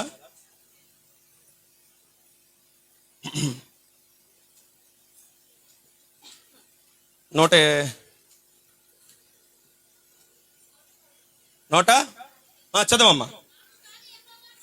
115వ కీర్తన చదవండి. మాకు కాదు యెహోవా, మాకు కాదు, నీ కృపా సత్యములను బట్టి నీ నామమునకే మహిమ కలుగును గాక. చూడండి చాలండి. ఇక్కడ మాకు కాదు యెహోవా, మాకు కాదు. అసలు మాకు కాదయ్యా. అసలు ఘనత పొందవలసిన వారు ఎవరు ఘనత పొందవలసిన వారు? ఆయనే కదా. ఆయన బాహుబలం వలన మనం ఏం పొందుతున్నాం? అసలు ఈ నెల మనకి ఇచ్చిన వాగ్దానం ఏంటండి? ఎబినేజరే, అంటే సహాయకుడు. ఆయన సహాయం వలనే మనం జయం పొందు. మన శక్తులను బట్టి, మన యుక్తులను బట్టి, మన బలాన్ని బట్టి, మన సామర్థ్యాన్ని బట్టి, మనకున్న ధనాన్ని బట్టి, మనకున్న పొలాలను బట్టి, మనకున్న వాటన్నిటిని బట్టి మనం ఏదియో జయించలేము. యెహోషాపాతు రాజు అంటున్నాడు, ఇంత గొప్ప సైన్యమును జయించుటకు మాకు శక్తి చాలదు. ఒక రాజయ్యుండి ఖడ్గమును చేతబట్టిన వాడయ్యుండి అంటున్నాడు, యెహోవా ఇటువంటి శత్రువును ఎదురించుటకు మాకు శక్తి చాలదయ్యా, నీవే మా పక్షమున ఉండి యుద్ధము జరిగించు. మన శక్తియుక్తులను బట్టి మనం ఒకవేళ గర్వపడుతున్నావేమో, మన శక్తులను బట్టి మనం ఒకవేళ అతిశయపడుతున్నాం. ఇదిగో నీ బలాన్ని కూడా ఏం చేయాలి తెలుసా? దేవునికి ప్రతిష్ఠిత చేసుకోవాలి. ఇదిగో నీ నిలువెత్తు ప్రతిష్ఠిత నిన్ను ఎక్కడ నిలబెట్టేదో తెలుసా? ఇదిగో ఎక్కడ నిలబెట్టేదో తెలుసా? మనము ముసుగులేని ముఖముతో ఆయన ముందు నిలబడినప్పుడు ఆయనను మనం కన్నులారా చూచేటువంటి భాగ్యము మనం పొందుకు. ఎందుకంటే మన జీవితంలో ఆయన మన కొరకు చేసిన దాన్ని బట్టి, మనం ప్రతిష్ఠించుకున్న విధానాన్ని బట్టి దేవుడు ఏం చేస్తాడో తెలుసా? ముసుగు లేని ముఖముతో మనము ఆయనను చూచేటువంటి భాగ్యము ప్రసాదింపజేస్తాం. ప్రియమైనటువంటి దేవుని ప్రజలారా, మనం చేసే ఈ భక్తిలో మనం నేర్చుకోవాల్సినటువంటి విధానం దేవుని కొరకు ప్రతిష్ఠితులమే. మొదట మన జీవితాన్ని, తర్వాత మన ఆలోచన, తర్వాత సమయాన్ని, తర్వాత మన యొక్క శరీరాన్ని, తర్వాత మన బలాన్ని మనం అన్నిటిని ప్రతిష్ఠ చేసుకుంటే దేవుడు మన పక్షమున మనకు తోడుండి ఈ సంవత్సరంలో నీవు పొందబోయే ప్రతి ఒక్క మేలుకు, ప్రతి ఒక్క ఆశీర్వాదానికి ఆయనే కారకుడుగా నిలబడుతున్నాడు. ఇంతకాలం ఇలాంటివేమి చేయకుండా ఏదో నామమాత్రపు భక్తిని కొనసాగిస్తూ మనం ఒకవేళ ఉంటున్నామేమో. అందుకే చాలా మంది ప్రార్థనకు మానేస్తున్నారండి. అందుకే దేవుని సన్నిధికి రావడానికి చాలా మంది బలహీనులైపోతున్నారండి. అందుకే దేవునిని స్తుతించడానికి చాలా మంది మౌనులుగా ఉంటున్నారు. అందుకే దేవుని ఇంటిలోకి సంతోషంతో ఉండవలసినటువంటి ప్రజలు వేదన చేత ఉంటున్నారు. ప్రియమైనటువంటి దేవుని ప్రజలారా, దేవుని సమయాన్ని దొంగిలించినటువంటి విలాపాల గ్రంథం చూడండి, విలాపాల వాక్యము చూడండి, 1వ అధ్యాయంలో రాయబడినటువంటి మొదటి మాట చదివించి నేను ముగిచ్చేస్తాను. చూడండి, విలాప వాక్యములు 1వ అధ్యాయంలో రాయబడినటువంటి మాటలు చదవండి ఒకసారి. జనభరితమైన పట్టణము ఎట్లు ఏకాకి అయి దుఃఖాక్రాంతమాయను, విధవరాలి వంటిదాయను, అన్యజనులలో ఘనతకెక్కినది, సంస్థానంలో రాజకుమార్తె అయినది. చూడండి, ఎట్లు పన్ను చెల్లించినదైపోయాను, రాత్రి యందు అది బహుగా ఏడ్చుచున్నది, కన్నీరు దాని చెంపల మీద కారుచున్నది. ఓదార్చువాడు ఒక్కడును లేడు, మోసపుచ్చిరి శత్రువులు. యోధా బాధ నుండి దాసురాలై చెరలోనికి పోయి ఉన్నది. చూడండి, దేవుని కొరకు ప్రతిష్ఠిత చేసుకోకుండా బ్రతికినటువంటి జనాంగమును గురించి, పట్టణం గురించి రాయబడినటువంటి మాట. ప్రియమైనటువంటి దేవుని ప్రజలారా, మనము దేవుని కొరకు ప్రతిష్ఠిత చేయబడాలి. ప్రతిష్ఠించబడిన వారు దేవునికి ఇష్టలైనటువంటి వారు. మరి ఈ దినమున మనం దేవుని కొరకు ప్రతిష్ఠించుకుందాం. మొదట మన జీవితాన్ని దేవుని పని కొరకు, రెండవది మన యొక్క ఆలోచనల్ని దేవుని పని కొరకు, దేవుని యొక్క ఉద్దేశాల కొరకు, మన యొక్క సమయాన్ని దేవుని పని కొరకు, మన యొక్క శరీరాలను దేవుని యొక్క పని కొరకు, మన బలాన్ని దేవుని పని కొరకు వినియోగిస్తే దేవుడు అంటున్నాడు, ఏమంటాడు తెలుసా? యెహోవా చేత ఆశీర్వదించబడిన వారులారా లోపలికి. నీవు దేవుని కొరకు ప్రతిష్ఠ చేసుకొని బ్రతికితే దేవుడు నిన్ను గణపరుస్తాడు, దేవుడు నిన్ను హెచ్చింపజేస్తాడు, దేవుడు నీకు సకల సమృద్ధినైనా కలగజేసేటువంటి దేవుడై ఉన్నాడు. మరి మన జీవితాలు ఎలా ఉంటున్నాయో ఒక్కసారి పరిశీలన చేసుకుందాం. దేవుని సన్నిధిలో మనం పరిశీలన చేసి అడుగుదాం, దేవా, ఇంతవరకు నేను ఎక్కడైనా నీకు ప్రతిష్ఠితమైనటువంటి జీవితంతో బ్రతికానా? ప్రార్థన విషయంలో కానీ, సమయం విషయంలో కానీ, జీవిత విషయంలో కానీ. మరి నేను ఏ విషయంలో నీకు ప్రతిష్ఠిత లేదో ఆ విషయాన్ని నేను ఈ దినాన నీ సేవకుడి ద్వారా విన్నాను. మరి నా జీవితంలో ఎప్పుడైనా నీ కొరకు ప్రతిష్ఠితగా బ్రతకడానికి సహాయం చేయండి ప్రభు అని ఒకసారి అందరూ మోకరించి ప్రార్థన చేద్దాం. అందరూ ఒక్క నిమిషం ప్రార్థన చేద్దాం. ఒక్క నిమిషం అందరం ప్రార్థన చేద్దాం. దేవుడు నీకు ఈ మంచి సమయాన్ని ఇచ్చాడు.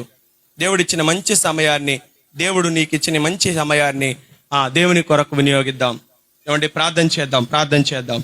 మనము ఈ ప్రతిష్ఠితలో దేవునికి సమీపస్తులుగా మార్చబడతాం, దేవునికి అనుకూలమైన జీవితంగా మార్చబడతాం.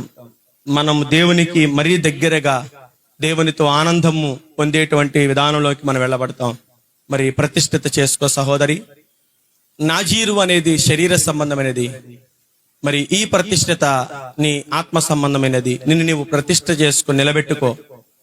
దేవుని ఆలయము ప్రతిష్ఠిత చేయబడిన నాటి నుంచి దేవుని పని కొరకు ఎలా ఉపయోగపడుతున్నదో నీవు కూడా నువ్వు దేవుని కొరకు ప్రతిష్ఠిత చేసుకో. దేవా, ఇదిగో నేను ఈ విషయంలో ప్రతిష్ఠిత చేయబడుతున్నాను, నీ కొరకు నేను సమర్పించబడుతున్న నా జీవితము, నా ఆలోచనలు, నా యొక్క తండ్రి ప్రభు శరీరాన్ని, నా యొక్క బలాన్ని, నాకున్నటువంటి సమయాన్ని నీ కొరకు ప్రతిష్ఠిత చేసుకుంటున్నానయ్యా. అయ్యా, నేను ఏది వృధాగా పోగొట్టుకోకుండా ఈ లోకంలో తండ్రి నీ కొరకు బ్రతకాలని ఆశపడుతున్నాను. దేవా, నన్ను ప్రతిష్ఠించు ప్రభా. నన్ను ప్రతిష్ఠించు ప్రభువా. దేవుని కొరకు ప్రతిష్ఠించుకొని దేవుని కొరకు నిలబడదాం. దేవుని కొరకు నిన్ను నీవు ప్రతిష్ఠించుకో సహోదరి. ఈ లోకంలో ఎంతకాలం భక్తి చేసిన వ్యర్థమమ్మా, ఎంతకాలం ప్రతిష్ఠత లేకుండా చేసిన భక్తి వ్యర్థమమ్మా. దయచేసి జ్ఞాపకం ఉంచుకొని దేవుని కొరకు నిన్ను నువ్వు ప్రతిష్ఠించుకో. దేవా, ఈ విషయంలో నేను ప్రతిష్ఠించుకుంటున్నాను, ఈ విషయంలో నేను నీకు సమర్పితుడవుతున్నాను అని దేవుని కొరకు నిన్ను నువ్వు ప్రతిష్ఠిత చేసుకుంటే దేవుడు నిన్ను ఘనపరుస్తాడు, నిన్ను ఆశీర్వదిస్తాడు. అబ్రహాము తన కుమారుడిని ఈటైనికైనా వెలుగు తిరగలేదు.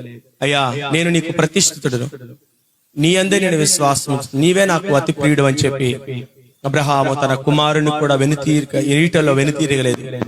అందుకే అబ్రహాము సంతానం ఆశీర్వదించబడింది. మరి నీ సంతానం కూడా ఆశీర్వదించబడాలంటే నువ్వు కూడా ప్రతిష్ఠితుడు అవ్వాలి, దేవునికి ప్రతిష్ఠింపబడాలి. దేవునికి నిన్ను నువ్వు ప్రతిష్ఠించుకోవాలి. ఏ విధానంలో నువ్వు ప్రతిష్ఠించుకుంటున్నావో దేవునికి తెలియపరచు. దేవా, సమయం అందే కాని, జీవితం అందే కాని, ఆలోచన అందే కాని, తండ్రి నా శరీరం అందే కాని, నా శక్తి అందే కాని, దేనిలో నేను నీకు ప్రతిష్ఠితుడని బ్రతకడానికి సహాయం చేయ ప్రభు అని ప్రభుని అడుగుడు. ప్రతిష్ఠించుకొని మిమ్మల్ని మీరు ప్రతిష్ఠించుకొని పరిశుద్ధపరచుకొని మీ దేవుడైన యెహోవా కొరకు మీరు ఎదురు చూస్తూ ఉండమని మోషే భక్తుడు తెలిపినట్లుగా, ఇదిగో నీ దేవుడైన యెహోవా పరిశుద్ధుడు, ఆయన పరిశుద్ధుడు గనక నువ్వు కూడా ఆయన కొరకు ప్రతిష్ఠితుడిగా ఉండు. ప్రియ సహోదరి, ఈ మాటలు విన్నావు నువ్వు, ఈ మాటలు నీ చెవికి వినబడిని. ఇక నేను నిన్ను ప్రతిష్ఠించుకోకపోతే